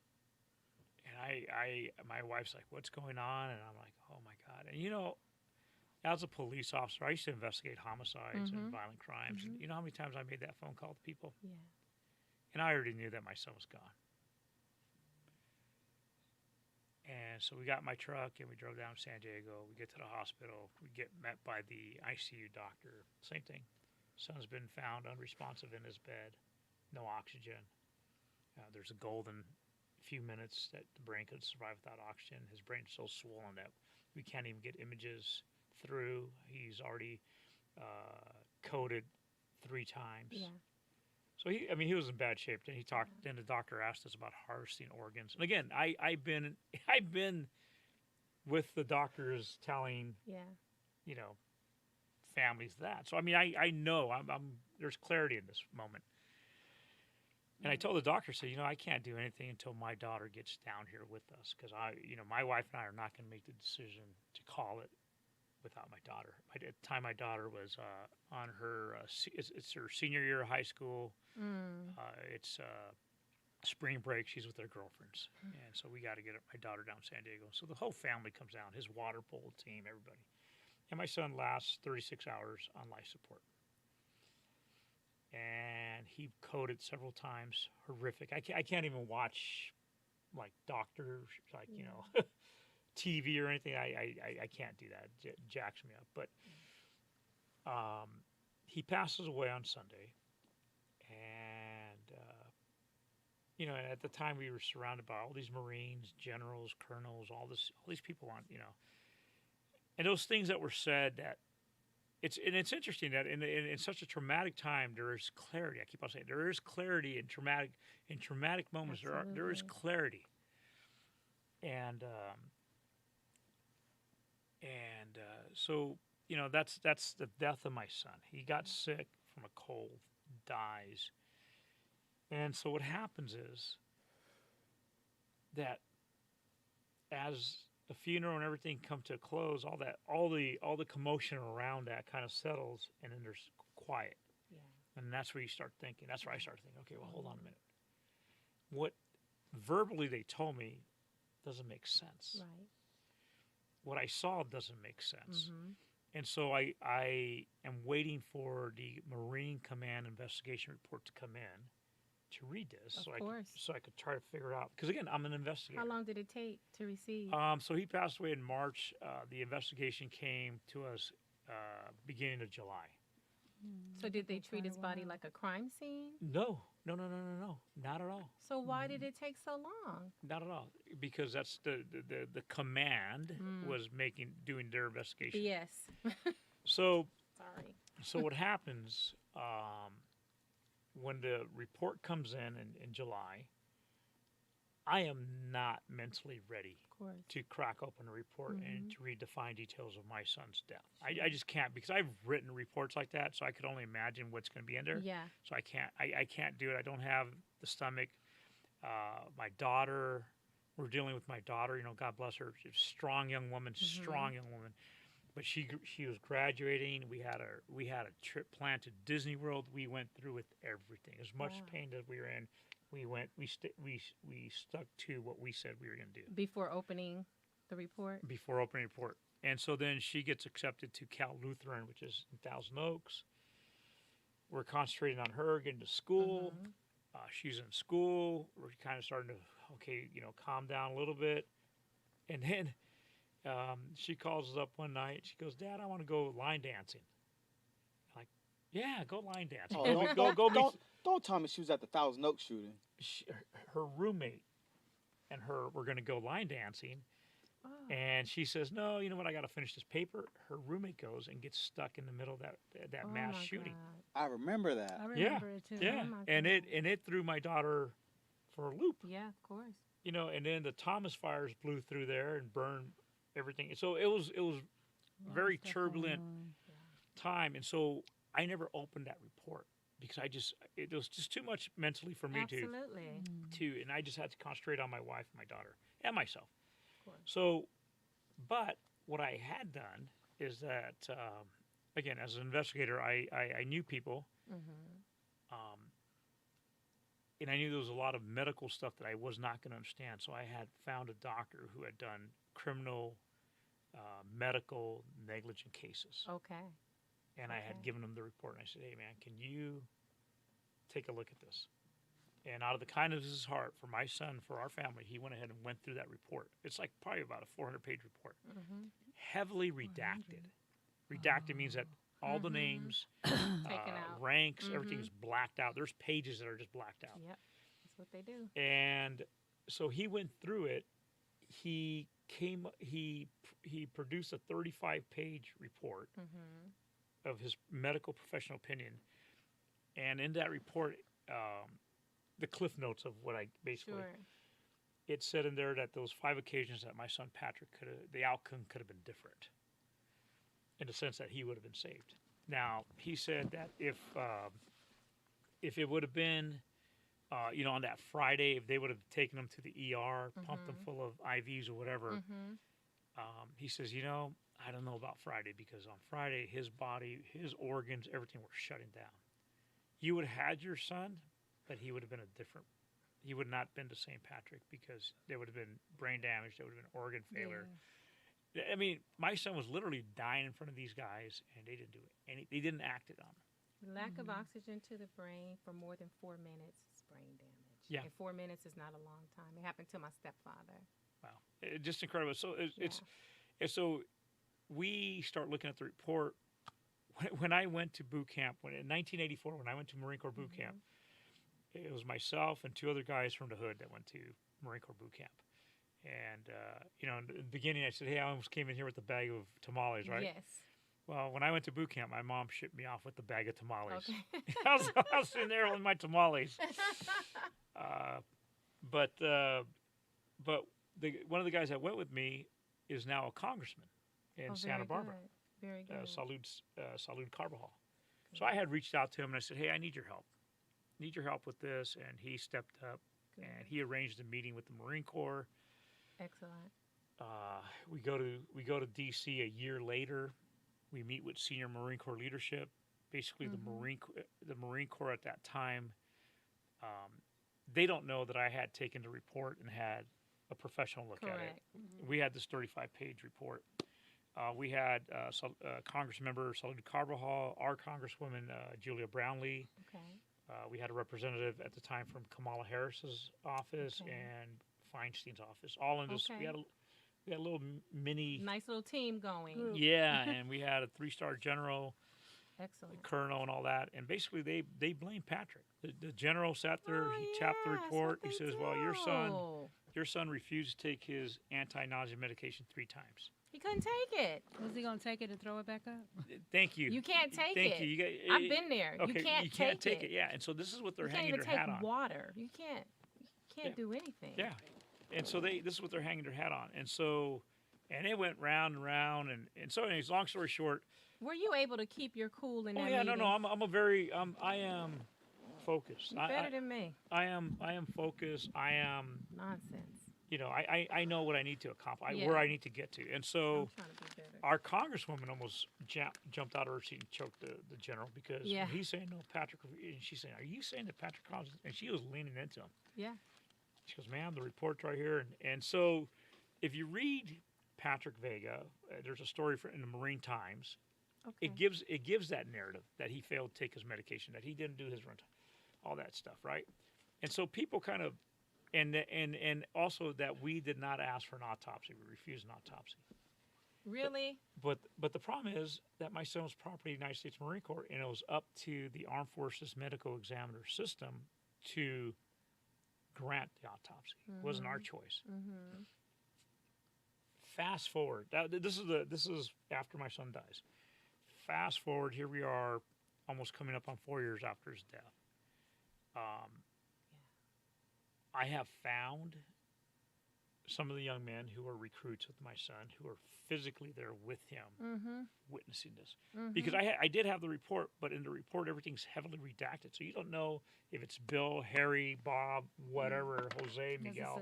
You don't know who they are. It's a permanent marker. Yeah, oh yeah, and you can't read through that. And so my daughter, God bless her, she got on her, she's one, just like Nick, a young person, man, just thumping away, man. She did all this research, found some stories, researched the stories. When I retired as a police officer, I took out my private investigator's license, so I have search engines. I do private investigating for good. people. Might need you.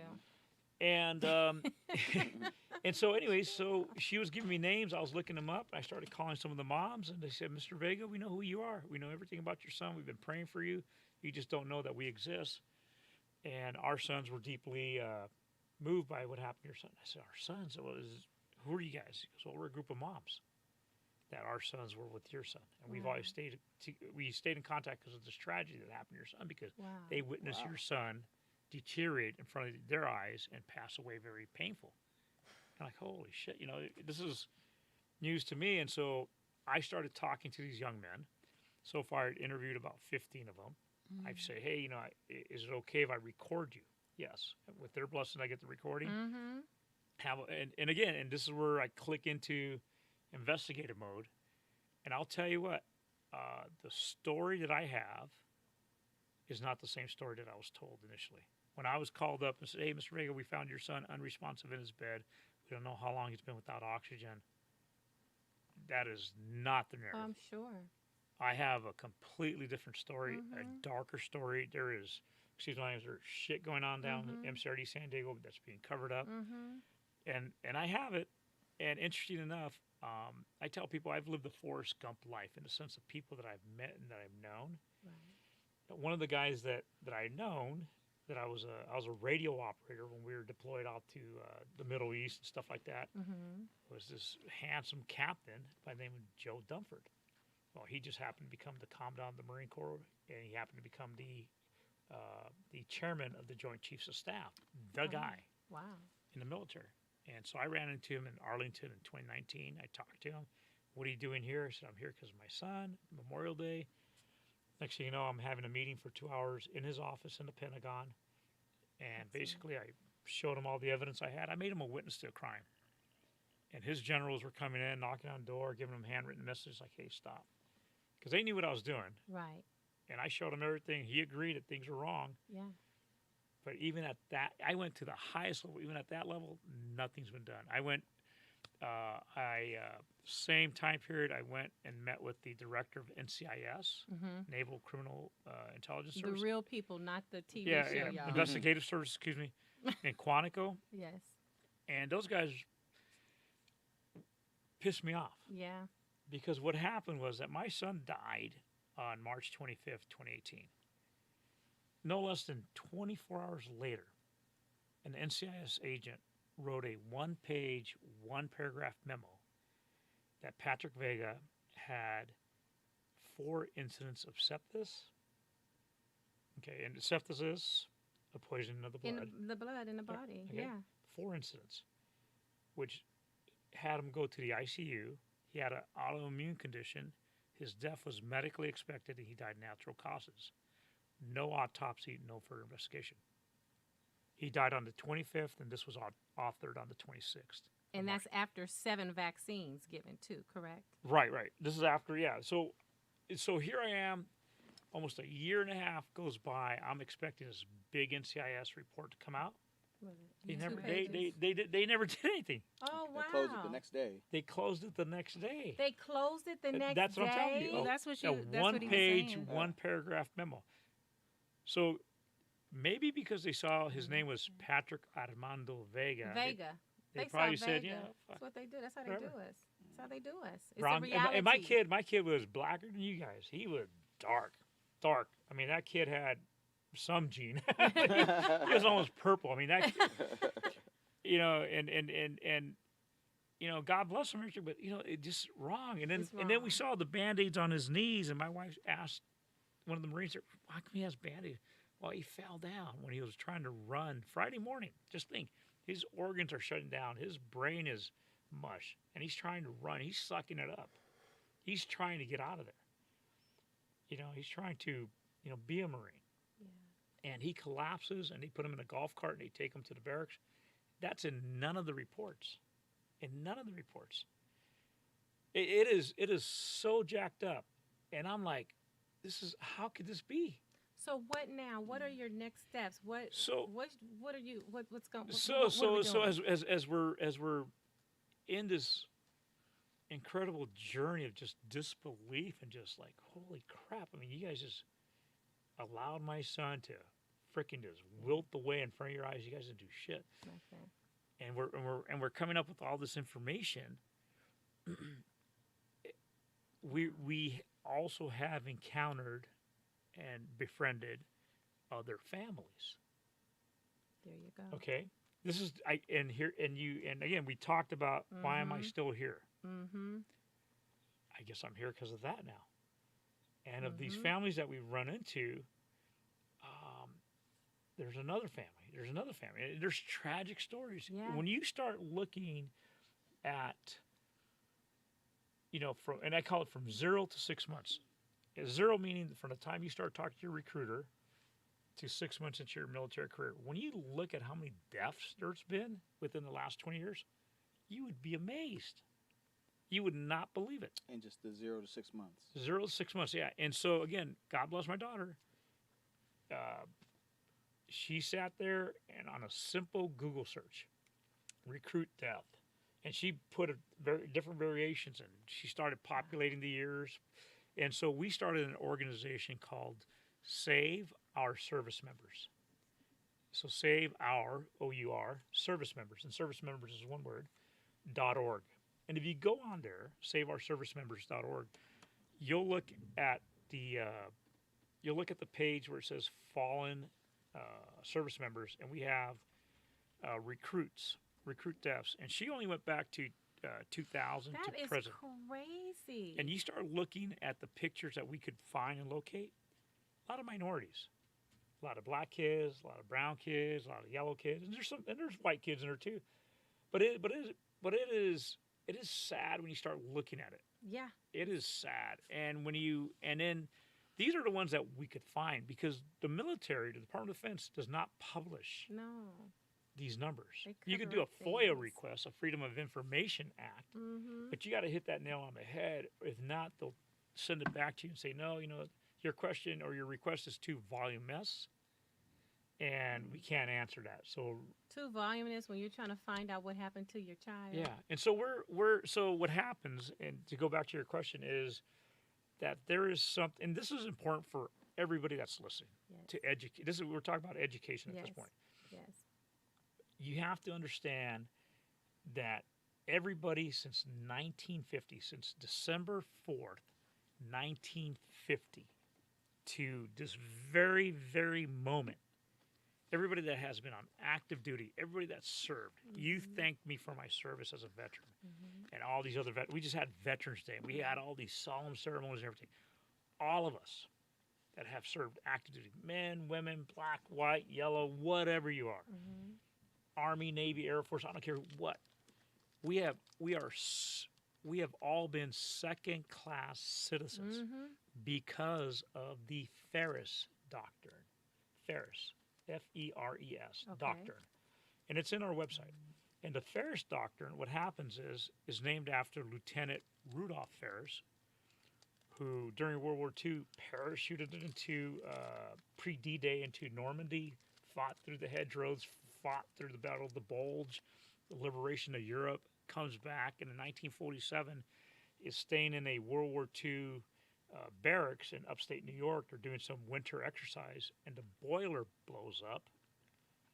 And there's no exit signs, there's no fire extinguishers. The boiler is just across the only entrance, and he burns to death. And there's like 4 Army officers that burned to death.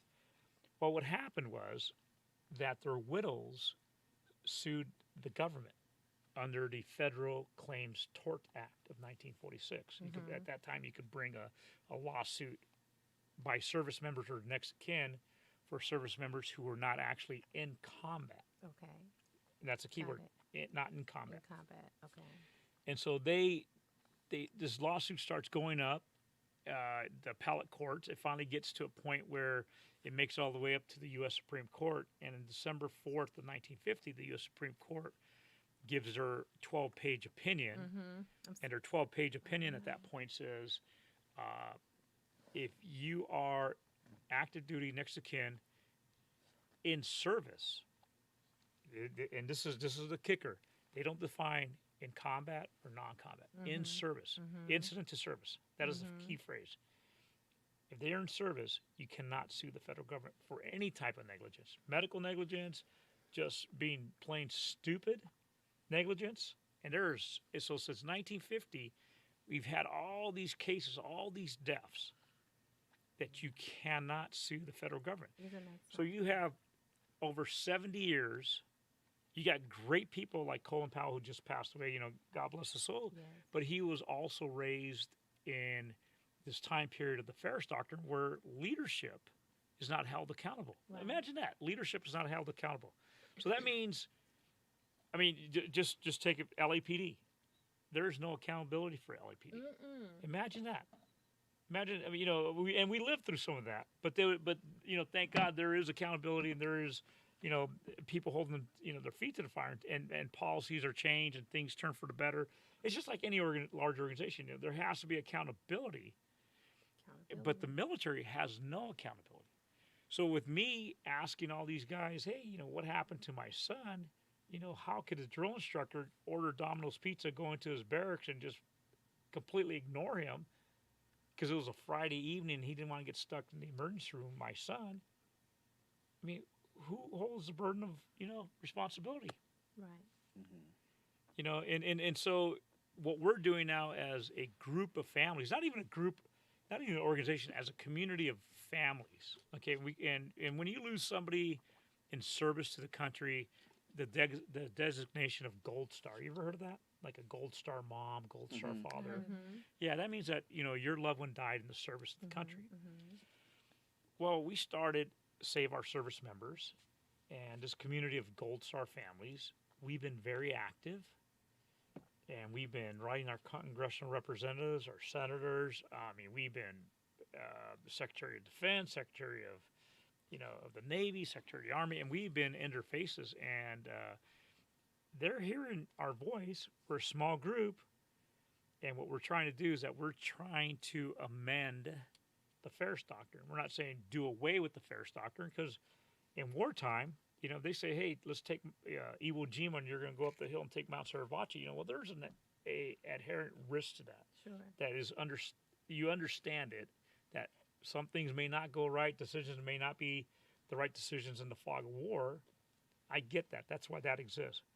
But when you're in a training environment, facility, supported by the Department of Defense, there's money, there's logistics, there's medical support, there's all this stuff that exists because it's sanctioned. Right. There should be expectations of proper care, proper decision making. It's like those 9 young men who were off of the coast of California, San Clemente, probably about a year ago, and that amphibious tank sank with them in it, and they were alive for 45 minutes at the bottom of the ocean, drowning. And they had their phones, and they were sending messages out to their parents. What? I didn't hear about Talk that. about that. Yeah.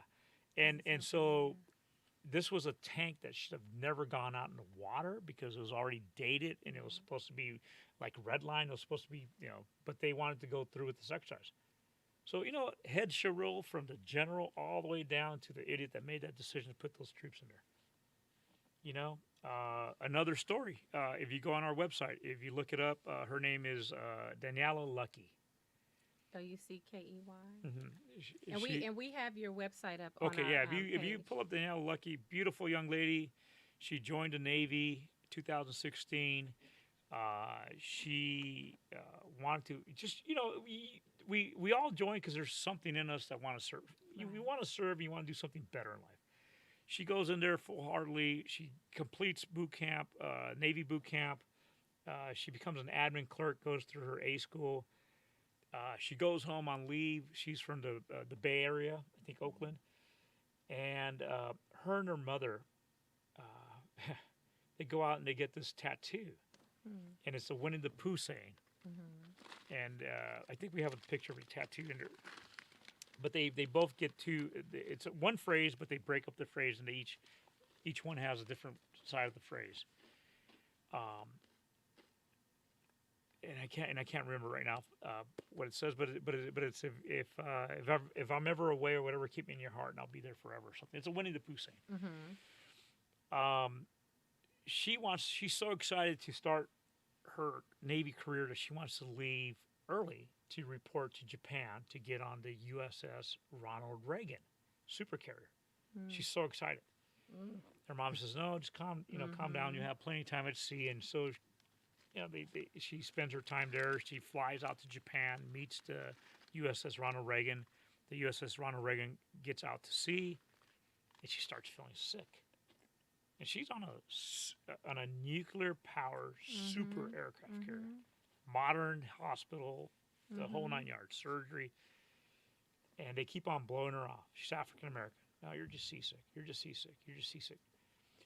10 days, and I want to say her anniversary date was November 4th of this year, when she passed away. I believe. I could be wrong. She gets to a point where she can't even climb out of her bed. They have to like carry her over to the medic. Her commanding officer has to get involved. Like, hey, you guys got to take a look at her. Wow. They got dignitaries flying in and off the aircraft. So there's flight operations. There's everything. They can fly her off. Her blood goes septic. She ends up dying on the aircraft carrier. 10 days after she reported on the aircraft carrier. So seasick for 10 days? They said They she said- was seasick for 10 days. They kept on blowing her off there. She just did not get proper medical care. Her mom and dad, God bless them, and they're angry. I mean, I wanted to use the F word, but Go ahead. you they're can. fucking angry. Yeah. I'm angry. Yeah. I'm raging inside, but Yeah. I could keep my composure. They can't. Yeah. And rightfully so. How can you let this beautiful young lady just wilt away just like my son? And there's no accountability. So are they joining forces with you? Oh, they're on board. There's another young man on there. His name is Desdo Barba. Okay. If you look him up, God bless Des. He's alive. He went to Army basic training at the beginning of January 2019. Him and another young man named Christopher Haas. They get there beginning of January, and Strep A is floating around.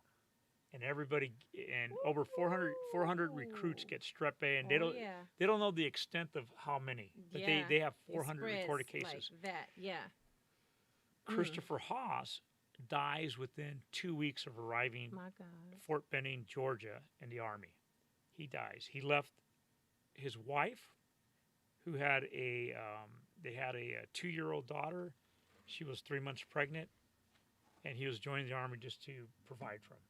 And he dies 2 weeks into Army basic training. They don't notify anybody else that's positive for strep A. The Army doesn't. People know that the Army knows that there's a bunch of strep A, but they don't notify these guys that are sick. And Desdo Barbara starts feeling sick. He starts feeling his legs and there's an older guy in his platoon saying, "Hey, drill sergeant, Desdo Barbara doesn't feel good. Wow. You need to take him to the hospital." And they're blowing him off. And eventually, the other recruits are massaging his legs and everything. And it gets to a point where they take him to the ER on the base. ER looks at him like, "No, we can't handle him here." And they ship him off somewhere. I can't remember the name of the hospital. But he goes, and he ends up with, and you're going to have to help me with this, flesh-eating disease, fasciitis. The flesh-eating disease? Yeah, flesh-eating nectarius, or something. I can't remember the clinical name for it. But so the necro part is when the skin turns black and it's dead. Yeah. So if you look at some of the pictures on our website, they had to amputate one of his legs above the knee. They started taking skin off and meat off the other leg. So it's just he still has his leg, but he might lose it. Most of his buttocks and most of his back's gone. And people knew that he had strep A, but they never told him. They would just tell him, "Suck it up, pussy." And he can't sue the military. And he can't sue. Yeah. And this you kid's guys gotta life is get that completely changed. changed. And there's Got to get that story after changed. story. I mean, there's 2 young ladies of African American descent that are also on our webpage. They had the sickle cell trait. Okay, and they still PT'd, physical training, and they dropped dead 1 month after each other. And all of us in this group and Save Our Service Member, we have been fighting the Department of Defense just for clarity on. We have to fill out Freedom of Information Act requests. We have to fill out request after request just to get reports that are heavily redacted that just you can't read through them. It is crazy. It's almost meaningless. It I is. mean, you can get some of the information, but it is designed where you can't pinpoint anybody. You can't pinpoint it, and it is such a stone wall that you Yeah. hit. So say they try to exhaust you, so you just don't. So you just stop. Yeah. Don't want to do it anymore. Yeah. Yeah, and so a lot of people, a lot of families Just who like had the loved school ones die, district. they just accept it, and they're just like, okay, Yeah, I can't. I'm too much of a fighter like you. So, okay, so the website is Serve Our Service Members. save. I'm sorry, Save. Ours. Save Our Service Members.org, Yes. correct? And so people can go on and can they sign up? How do they They join? can sign up for newsletters. They want to make a Okay. donation. Right now we're very grassroots, and we're Okay. just getting going. If there's information, if you've been a victim, I mean, we won't turn down any Well, service I'm going to member. make a donation today. And for Thank those of you who can donate, because it is expensive to go to court and to fight these jurisdictions that really don't give a damn about people of color. This man just sat here and gave us several stories. I used to tell my son, "You're not going to the military. I will hide you before I let them come and get you," because they don't treat us right. It's already you don't treat us right on a regular, but I'd be damned if he goes somewhere isolated that I can't get to. Yeah, It's not gonna happen. and for me, I'm not anti-military. For people of color, I am. We just got to change some laws to better protect our young men and women that are going to go in and serve. Yeah. And we got to do better for when you guys come home. Oh, Look my what God. they come home to. Oh, that's a nightmare. I mean, Yeah. I am still fighting the VA. We don't even want to talk about the VA. I I'm mean, not that going is to tell another- you what they did with my dad. Yeah. Yeah. And so And all he died in the hospital in Yeah. Long Beach, and they act like they didn't know. I'm like, are you fucking kidding me? It was a nightmare. Well, this all again stems back to the Ferris doctrine, where there is no accountability. No You know, accountability. Here we had the whole fiasco in Afghanistan. Mm-hmm. And they had the hearings, and I was watching it, and this 4-star General McKenzie sitting there, and he says, "Yeah, I ordered that drone strike that killed 10 civilians. I take full responsibility." And I sat there and I said, "What does that really mean? I take full." Means nothing, because nobody's going to sue you. You're still going to retire 4-star general. You're untouchable. You're still going to get your VA benefits. Yeah. You're going to get your book. Yeah. Raytheon, Boeing, or Lockheed's going to hire you because they want to use you as a pastor to get more contracts. You're golden. You got the golden ticket. So yeah, I'll sit there. Yeah, I take full responsibility. I smoked 10 people. That's crazy. Yeah. So you guys, please, please, please join. Check out the website, saveourservicemembers.org. Let's help to fight. It could be your family member, your friend, your neighbor's child. It can be anybody. Make a donation, $5, $10. It adds up over time. It's expensive to fight. And you guys are going against the top people who clearly know right from wrong, but still choose to not go against the grain. Maybe they don't want to do paperwork, or they don't want to make waves, or there's a lot of bureaucracy they behind print their it. own money. Yeah, what happened to humanity? What happened to that part? Well, that's so kind of going full circle. Mm-hmm. We have these kids that are coming forward. Mm-hmm. That when I go visit my wife at the preschool, I look around and there's all these beautiful young kids running around. Mm-hmm. And there's some sailors, there's some Marines, there's some Sure. airmen, there's even some Guardians, Space Force. Yeah. They're all there, soldiers. Yeah. And you know what? I can't bring my son back. But the reality is I got to make it better for him, because I don't want to see another family go through what we went through. Yeah. And if I could tell you, just share one more Sure. part of this, which is really, really Sure. eye-opening. So when you go to enlist into any of the branches of the service, and this is I almost did join the Army. almost, but Changed this is my mind. but this is important, because the parents out there need to listen Mm-hmm. and understand this. When your son or daughter, or even if you're deciding to go into the armed forces, and you enlist, and you go into you go down there, you take the ASVAB test, you score your test, they say, hey, you're going to be a rocket mechanic or infantry or whatever, and they take you down to the Military Entrance Processing Station, MEPS, and you pass your physical. And when you're there, you take the oath of enlistment. I swear to defend and protect the Constitution of the United States of America, and so on. And so you enlist into the U.S. Armed Forces Ready Reserve. But I don't think anybody really reads the fine print where you sign. Because underneath your name where you sign, it says you are not eligible for VA benefits. You're not eligible for the service group life insurance if you die. You're not eligible for anything. That's why you're in boot camp.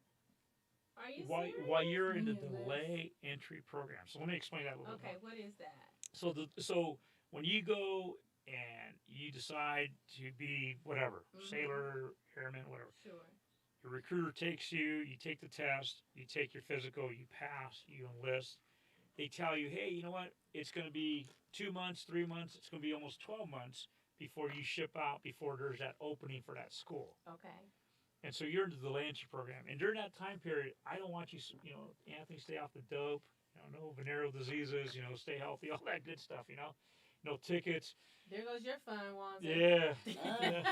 So anyway, so you got to stay clean Right. until you ship. And then once you ship, then you go to boot camp or basic training, whatever you want to call it. Right. But in that time period, the delay entry program, you're expected to show up at the recruiting station, work out with them. So you're in your mind as a young person, you're already committed because you raised your hand. I know what you're talking about. You signed and everything. But what happens is, I know 3 families. 2019, Jose Rodriguez. 2020, Matthew King. And just recently, in July of 2021, was Justin Gerhardt. Jose Rodriguez passed away in Maryland, working out with his recruiter. Matthew King, African American, passed away in Tampa Bay, Florida, working out with this recruiter. And then Justin Gearharsh passed away in Lansing, Michigan, working out with this recruiter. So what are these workouts? No kidding. So just, you know, you go there, you work out with your recruiter, you do a couple pull-ups, a couple sit-ups, you run a couple sprints. And these three young men, 2019, 2020, 2021, had medical emergencies where they lost consciousness. Recruiters had no idea how to do CPR, no AEDs. Some of them even hesitated calling. They didn't know how to do CPR. Isn't that a requirement? I don't know. But so then what happens? Here's the kicker. Here's where people need to listen, because their kid was in the delay entry program in the United States Armed Forces Ready Reserve. Nobody bothers to look at you're not eligible. So these families had to pay for their funerals. They didn't even get a folded flag. They didn't even get the recognition of their kid was a Marine. I hope you guys are listening to this. This is sad.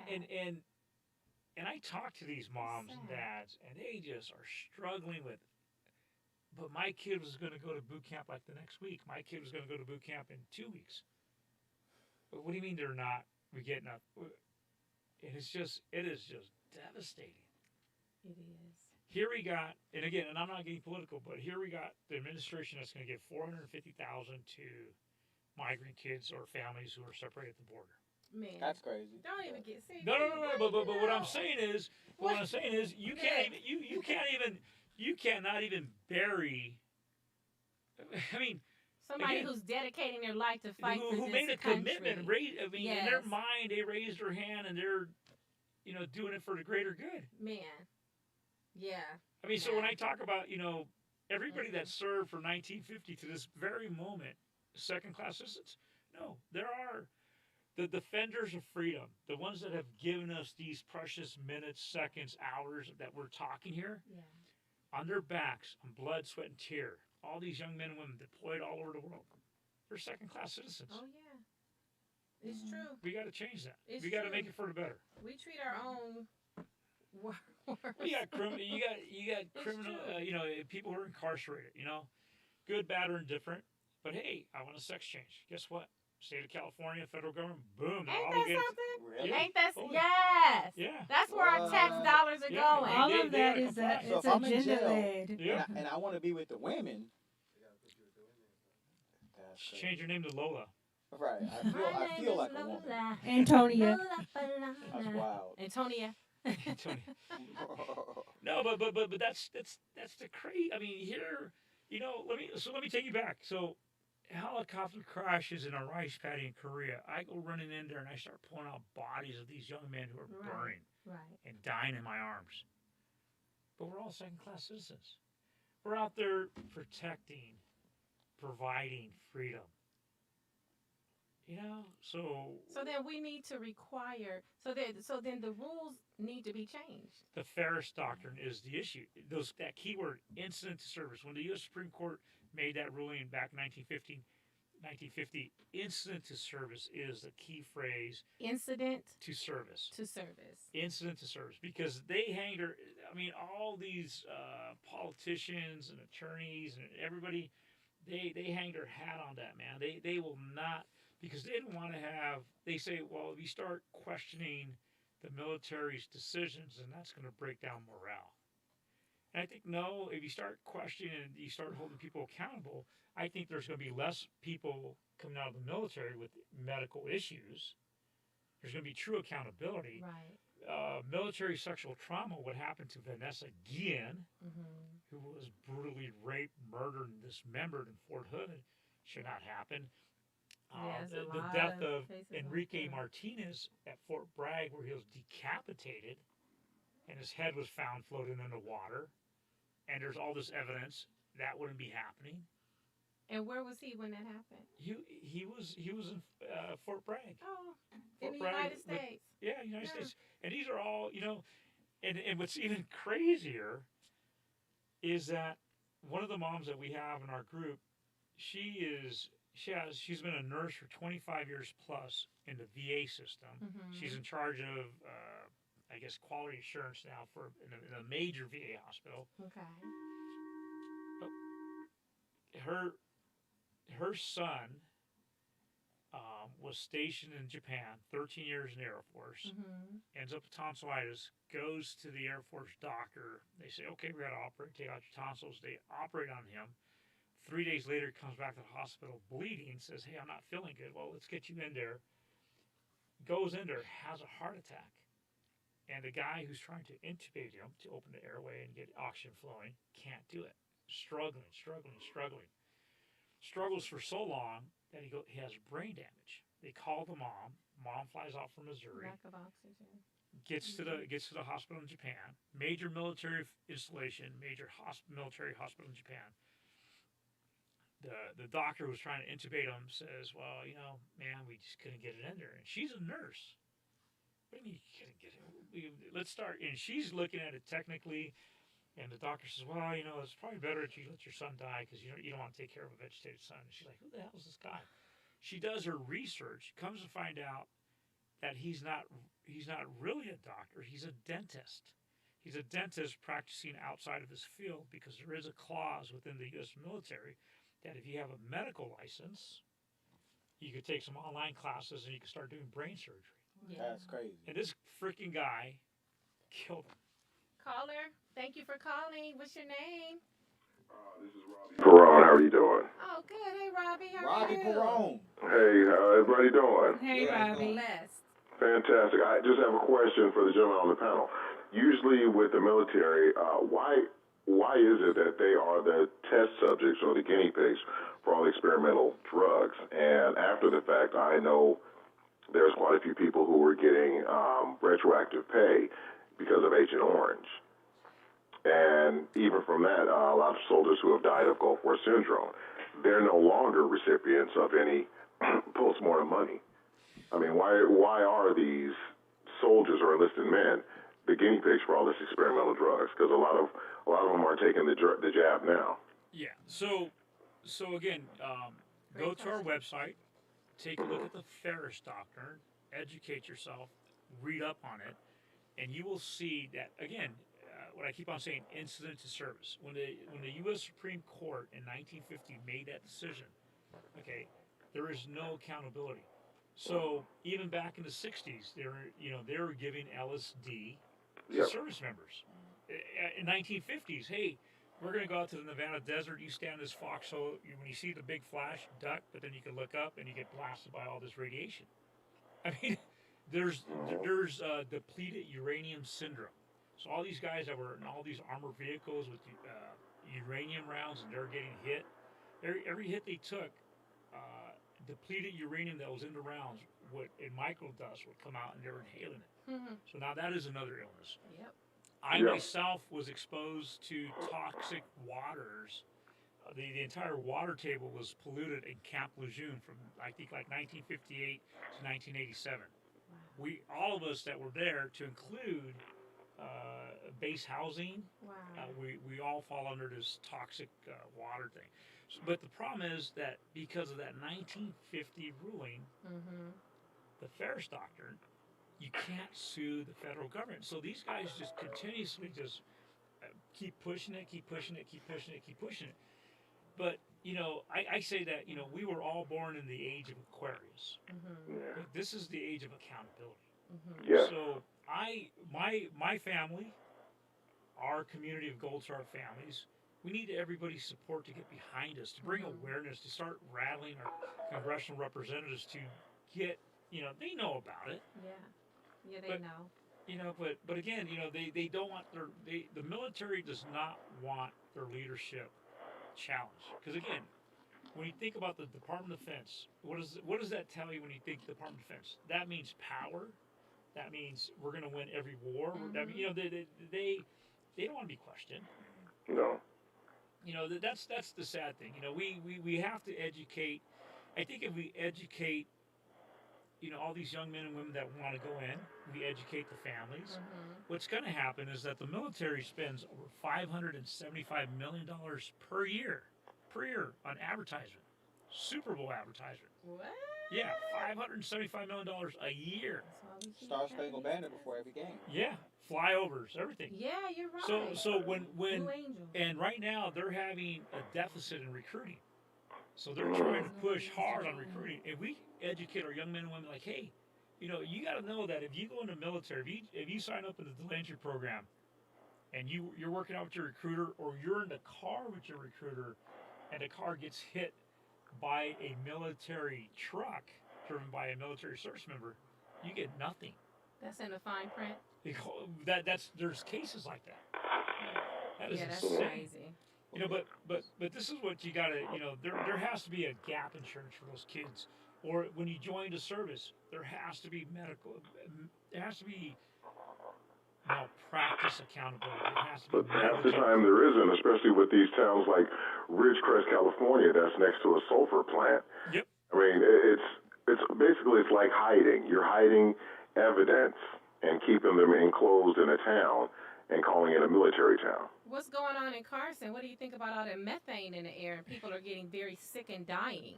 But there's no bases in Carson. There's no bases in Carson, are there?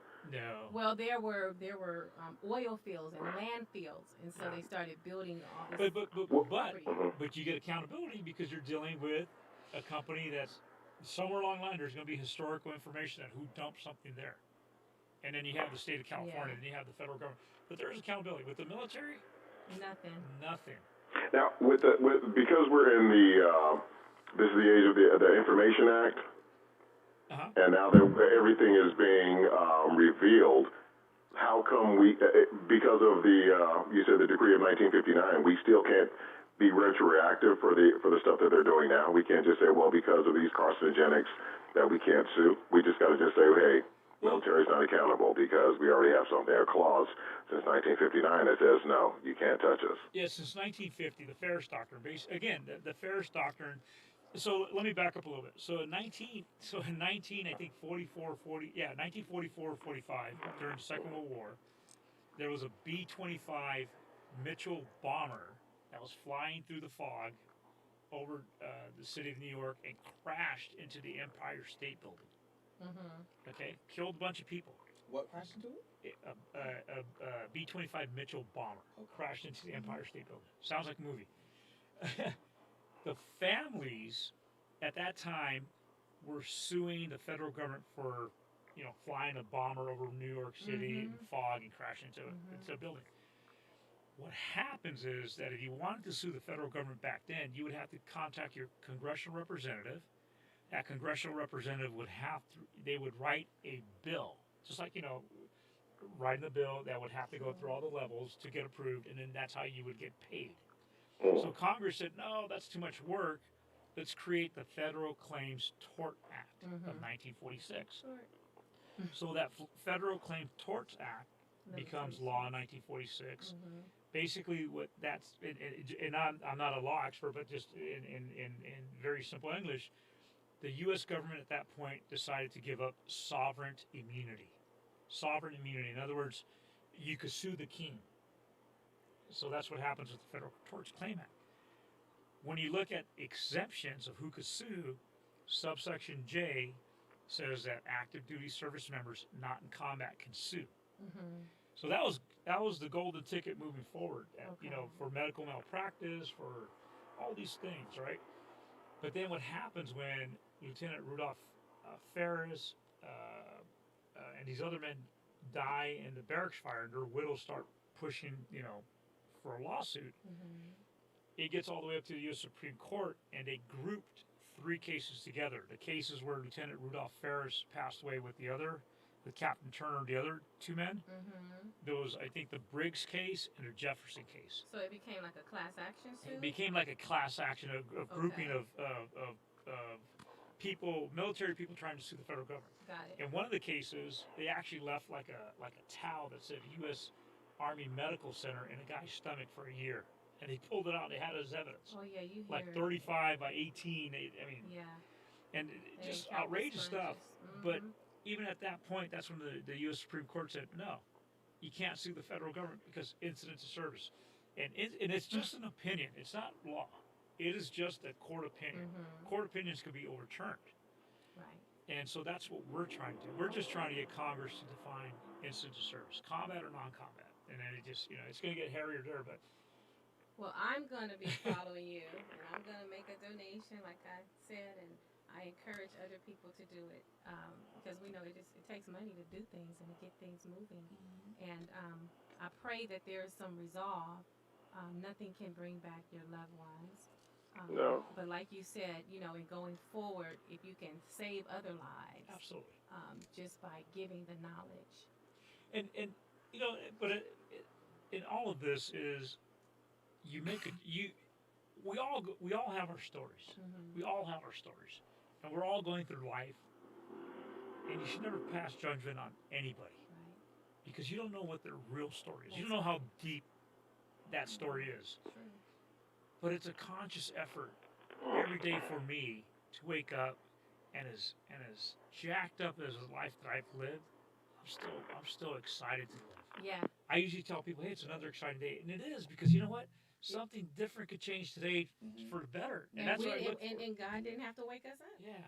And I know this sounds crazy, and I'm not suicidal in any way, but every day that passes, You better say it ahead of time. Yeah. But I have an obligation. But every day that passes, you know what? I'm one day closer to my son Patrick. Okay. Okay. And for me to spend eternity with him, I'm good with that. Yeah. The moment that I have right now with my wife, my daughter, and with all of you and everybody else, I'm gonna make the best of it. Right. So you can either you have a choice to make, Choice. and I choose. I love it. I love it, and I choose too. And one of the things I do, I always tell other people, you're not in competition with other people. You're only in competition with yourself. Absolutely. Every day to be a better version of yourself than you were the day before. Absolutely. So one of the things we do here on this show, before we end, we go around and we state verbally aloud an affirmation, and we do deep breathing. So I'm going to ask you guys to stand with me, and let's do deep breathing. Talk about the brain and oxygen. It's very important that we get proper oxygen to the brain. And it helps us to get back centered. Forgive my back brace. Sometimes I got to really wear it. Yeah. From my injuries, 6 years, 7 years, however long, still there. But the proper way to breathe is to inhale through the nose. And you can actually feel the air go up, come down, and then we want to control it here in the center. And so even metaphorically and figuratively and in reality speaking, we hold a lot of things here, a lot of toxicity in terms of things that we eat, the air that we breathe. But I also tell people to think about the relationships that you have with people in your life, connecting to other things that are weighing you down. It's time that we begin to move them up and out of our body and give it to the world, give it to the atmosphere. And so that's what the symbolism is in holding here. Before you exhale through the mouth, pull it up. Feel the muscles contracting, pull it up. You're going to feel much better. So let's just engage in a few of them, okay? And I will demonstrate with my hands where the air is in my body, okay? All right, so here we go. We're going to inhale. Dang it, I forgot. Where is the lighter, Nick? We need to inhale something good. Are you participating, Nick? Yeah. Nick always participates. He's like the best. So these candles here are by House of Yahweh. Yahweh. I'll put the link in the chat if you guys want to grab a candle so you can practice your breathing technique. I have these at home, and this one is mine, Speedy. It don't belong to you, thief. But it is 100% essential oils that are in here. It's very important what we breathe. I'm struggling with breathing as a result of being, let's say, at a site that's almost 100 years. I got all this stuff going on in my body. My voice, this is not my voice. Thank God I can even speak, right? Because I'm a singer. I haven't even been able to sing, but that's okay. God is going to clear that out. So we're going to inhale the essential oils. And for those of you who don't have essential oils, think about a place that is calm, that is serene. For me, it's the ocean. Anything water is going to give me peace. Okay, so let's just, if you want, you can close your eyes or you can open your eyes. We're going to inhale deeply through the nose.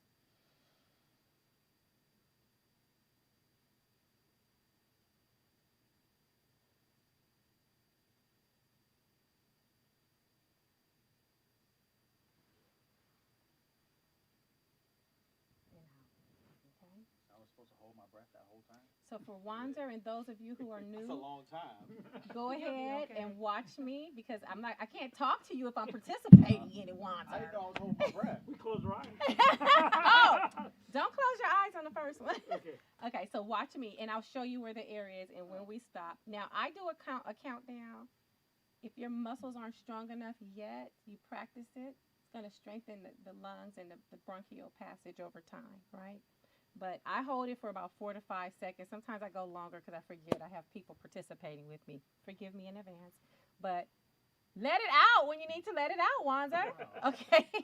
So I saw her doing this. I am but not breathing. I am not going to no hospitals today. Okay, here we go. Inhale deeply through the nose.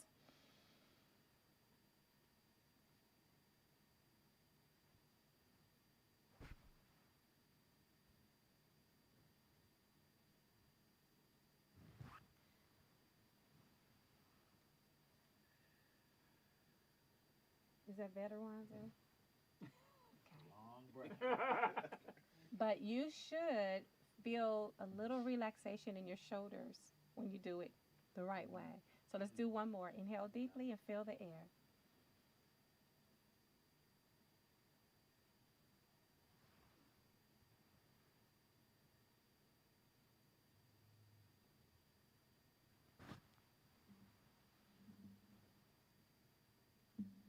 Let it out. Okay. So let's go around the room. Everybody, please give a positive affirmation or something positive that you're going to do and going forward in your day and in life. Dana. Everybody sit down so we can get on the mic. Oh, sure. Yeah. Mic check, 1, 2, 1, 2. Okay. So usually I started, today I will, something positive. And today I will begin to declutter. What? I'm sorry. Declutter. Declutter. Yeah, I have a lot of stuff just sitting around my apartment, and I need to declutter and go through and shred and put in a proper place. Okay. That's a good one. That is a good one. Yeah. That's a good one. Today I've already chosen to be in the light. Today I choose to continue to spread that message and that thought to everybody who's willing to listen, because I think there's a lot of folks out there that are still into darkness, that are borderline not believing in themselves. And I think that's I choose to help people believe in themselves. That's what I want to do. That's my affirmation. Okay. Wanzer. You know, Speak it into existence, Wanzer. I think that what I'm going to do is I am going to remain positive as I always am. And I'm going to stay in that light. I'll be in there with this gentleman to my right. And just, continue to be positive and keep positive thoughts and just move things right on along. Good. Mr. Nick? Are we manifesting positivity? Yes. Is that what we're doing? Mm-hmm. Let's see. What am I focused to on? sniff the this oil. week? Can't you smell it? It's I do smell it. beautiful. I Amazing. love it. You know, I actually thought about this morning, and I've decided, I think, for the next month, I'm just going to focus on one goal a day. You know, I figure by the end of the year, I get 365 things done. Yeah. It's like half the shit I planned. So I'm That's going to good. try this technique out. So hopefully it works. I felt positive about it this morning. Mm-hmm. So that's how we'll focus on positive for the next 30 days. I do have a quick question. Yes. Do you have a conscious goal every day that today this is my goal? Because I don't. Well, you know, you find all kind of techniques in books. So usually I would write down a list of things to do the day before, and then try to get those things done, right? Which it works because you have something to focus on. Mm. But I think what would be more sufficient for me personally if I just had one thing to get done that day Mm. and focused on that one thing, and then just tomorrow, focus on the next thing, and hopefully by the end of the year, knock out whatever my goal is. That's my positive technique for that. That sounds doable. Sounds like a plan. Yeah, plan. we'll see. Yeah. I'll let you know Plan, how it yeah. goes. A plan. We'll Now, see. a plan, when you think of a plan, you write it down, give yourself an end date Right. to accomplish it. And that's how you accomplish your Here's goals. the end of the day. Yeah, at the end of the day. Every day? Every day. Yeah, That's so a lot. See? That's only one thing. Think about that. I love Well, it. before it would be 3 or 4 things. And nothing would get done, huh? And maybe but even if I finish Wanna those get 2 done. things would be half-assed, and then I gotta Right. continue them the next day. So I just Right. figure if I could just do one thing right today, Yeah. save for tomorrow, what's for tomorrow. I think also to remember to be intentional. Mm. When you're intentional every day, Yes. that you get your day started, however you want to do, you want to write it down, you want to keep it in your mind. I think it's important to be intentional if you want to meet your goals. and can I just say, Absolutely.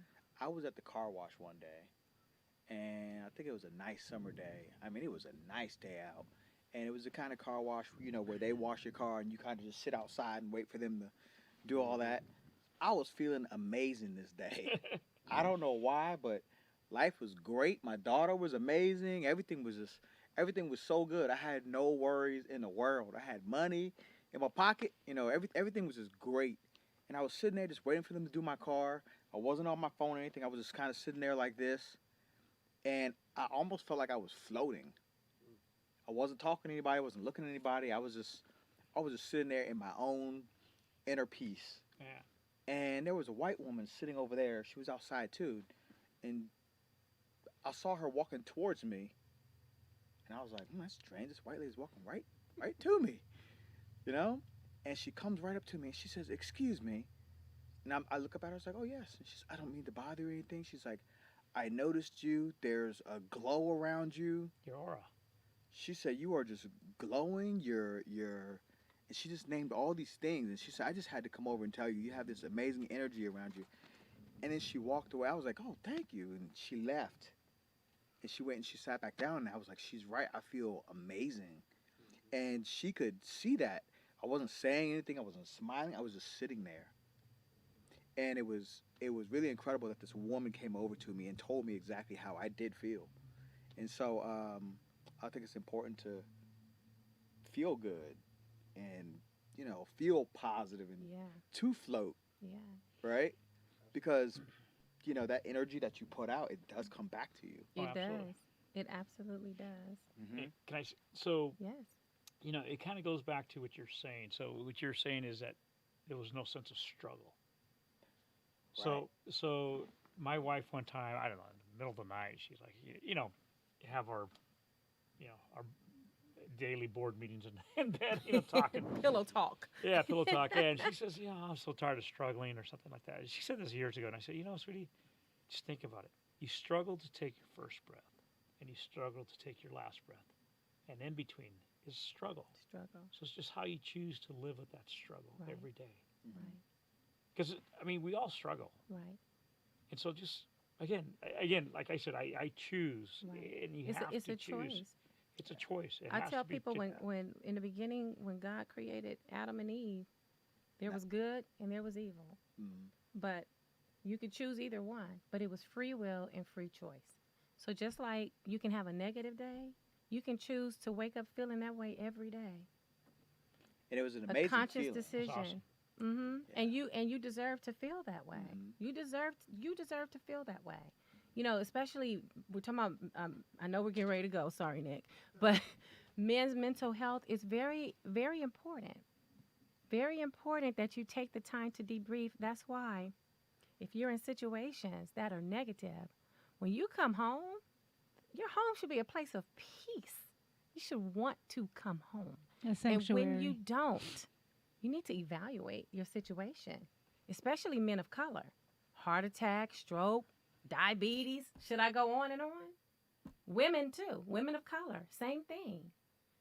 Stress, I try to eliminate. And you really can let it go. You can Yeah, let it so do go. You can. What's going to happen? Right. You're going to feel free. and- Yeah. And then you're going to be able to declutter the mind and to be able to put positive goals and things in action and actually accomplish them. And lastly, if I can say one more thing, Of course you I know can. we wrapping up, but I really believe, based on what I've seen, that we really are all connected in a way Yeah. of, you know, whatever is going on in this universe. Right before my grandfather passed, Mm-hmm. I was with him the day before, Oh, wow. and we went to the bank.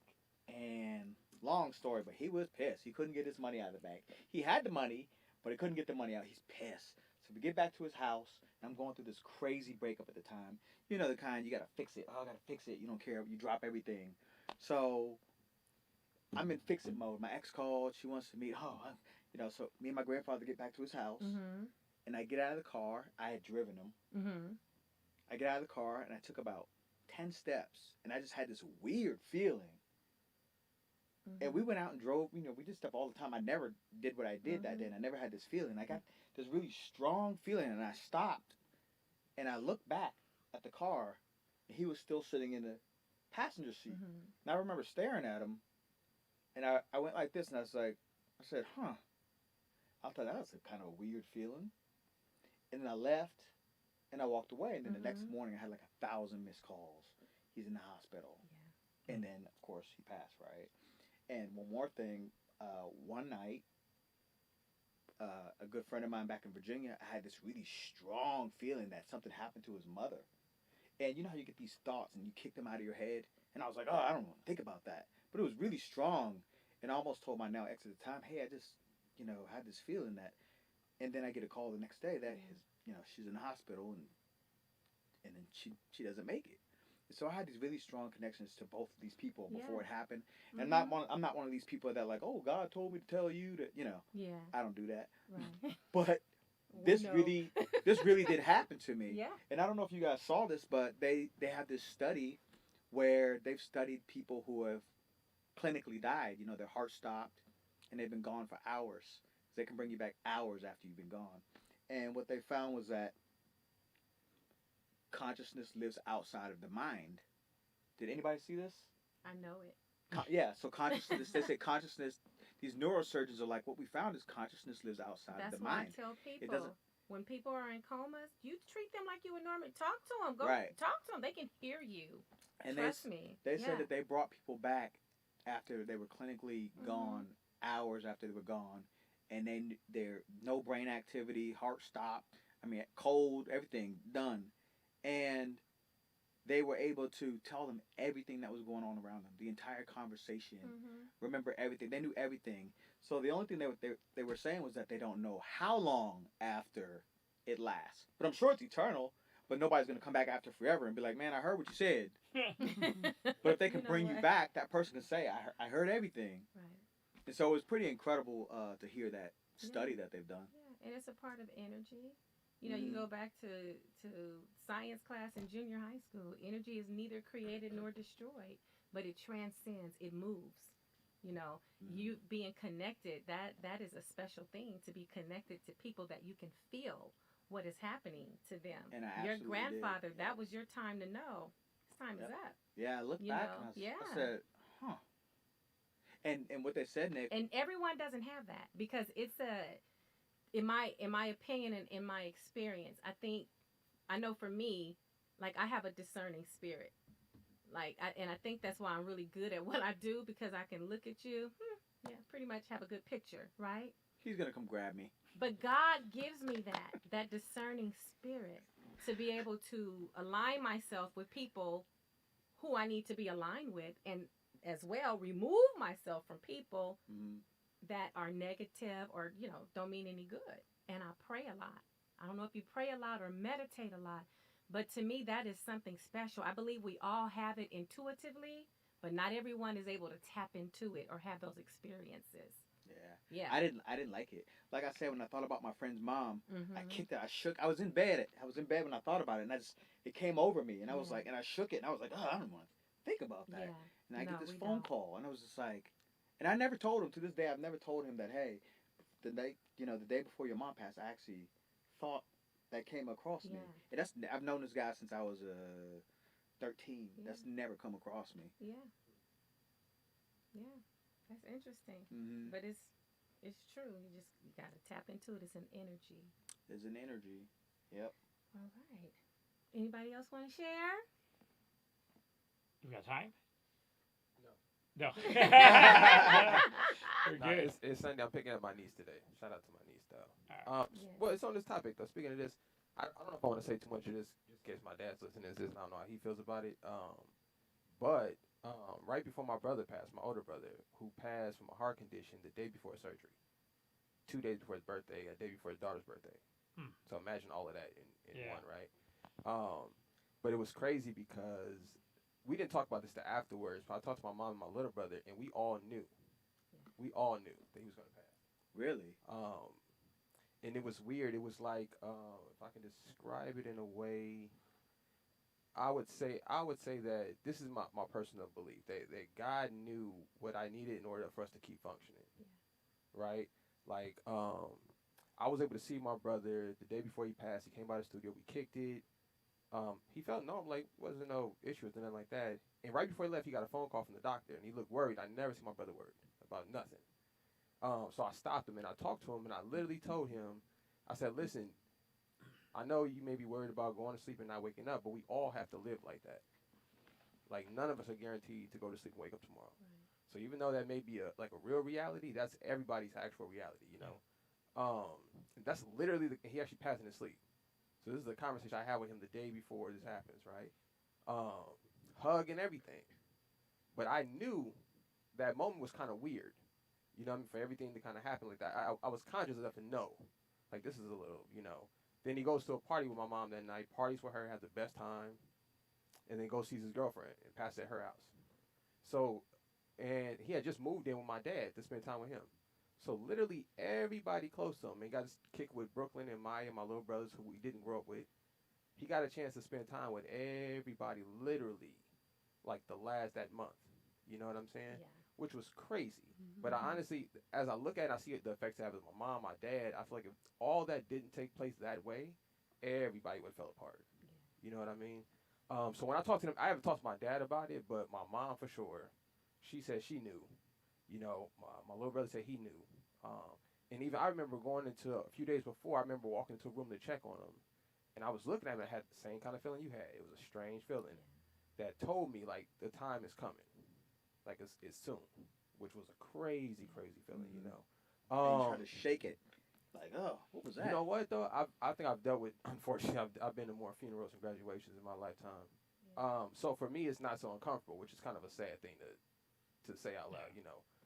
But it's not uncomfortable. So I don't want to say I'm used to it, but I understand the process of it. You know, it's not a sad thing to me when I think about, I just like going to funerals, but the process to me, like kind of how you feel, it's not really a sad thing to me. You know, I kind of cherish the time I have and just respect the process of it.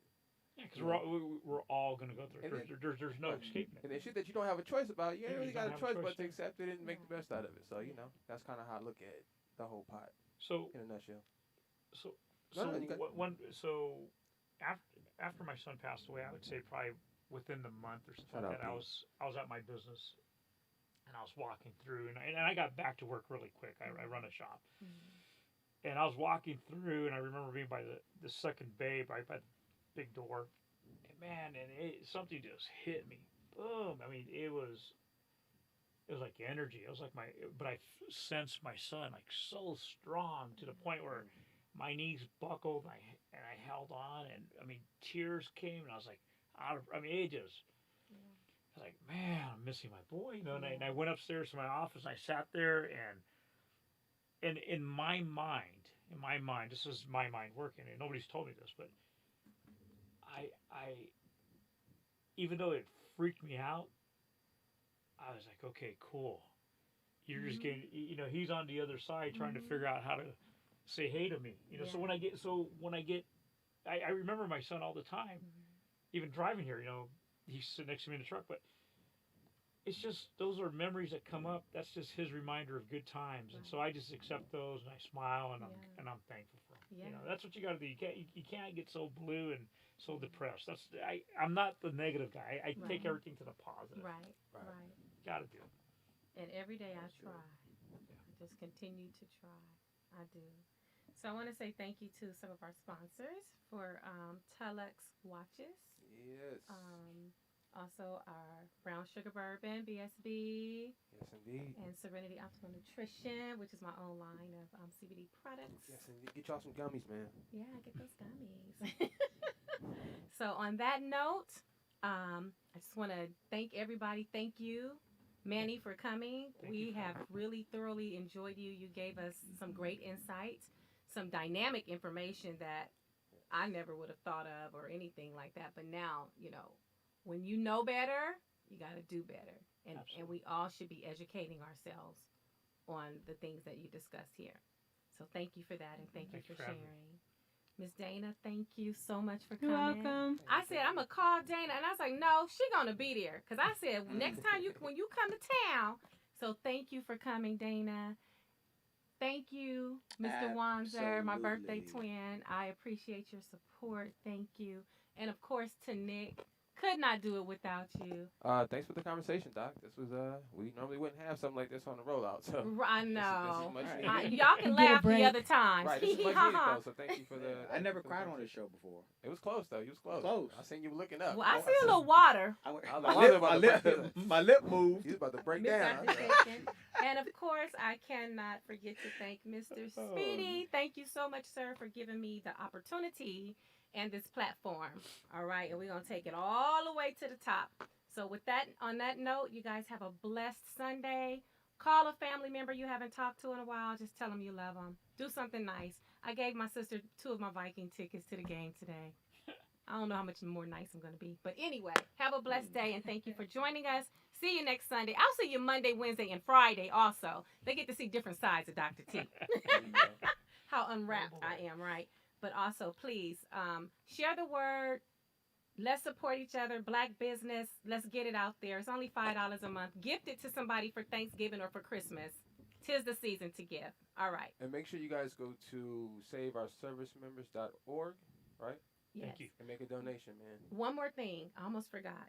Big comedy show coming up November 29th.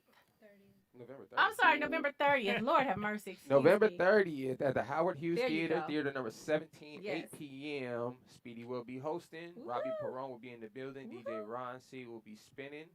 And if you guys do not know who these women are, I feel really bad for you. But some of the funniest Ooh. comedians, period. Hilarious. Melody Camacho, hilarious. Yes. Precious Hall's a beast. Yes. Kamira White's going to be there. She's crazy. And 2 of our rollout families going to perform. So we got K-Dot and John Cia both going to hit the stage. Go ladies. So it's going to be an all-ladies night. Yeah, so I guarantee this will be one of the funniest comedy shows you will ever see. Get your tickets now. They're only $15. Or sign up for Patreon, and you can get tickets for free. What? For Yeah. free? Yeah, so So look, that's an option. Give somebody $5 for Christmas, and you're gonna give them a free ticket to a comedy show. What? Yeah. Cost you $5. There you go. Sign up, man. We'll see And y'all you there. got a chance to win some bourbon, Yes. Jamie Foxx's book. Yeah, we got some nice giveaways, man. So Products. make sure you guys become a Patreon Watches. subscriber. We're going to be promoting all through the week. And we also have Telex donated a watch, too. So Can I have a watch donated to everything my is up for grabs, man. How many do y'all have, Nick? 2? Well, till next time, make sure you guys take care of yourselves. And remember, my health matters. And you guys make sure you guys follow Dr. T. We out of here. Bye. Thank you.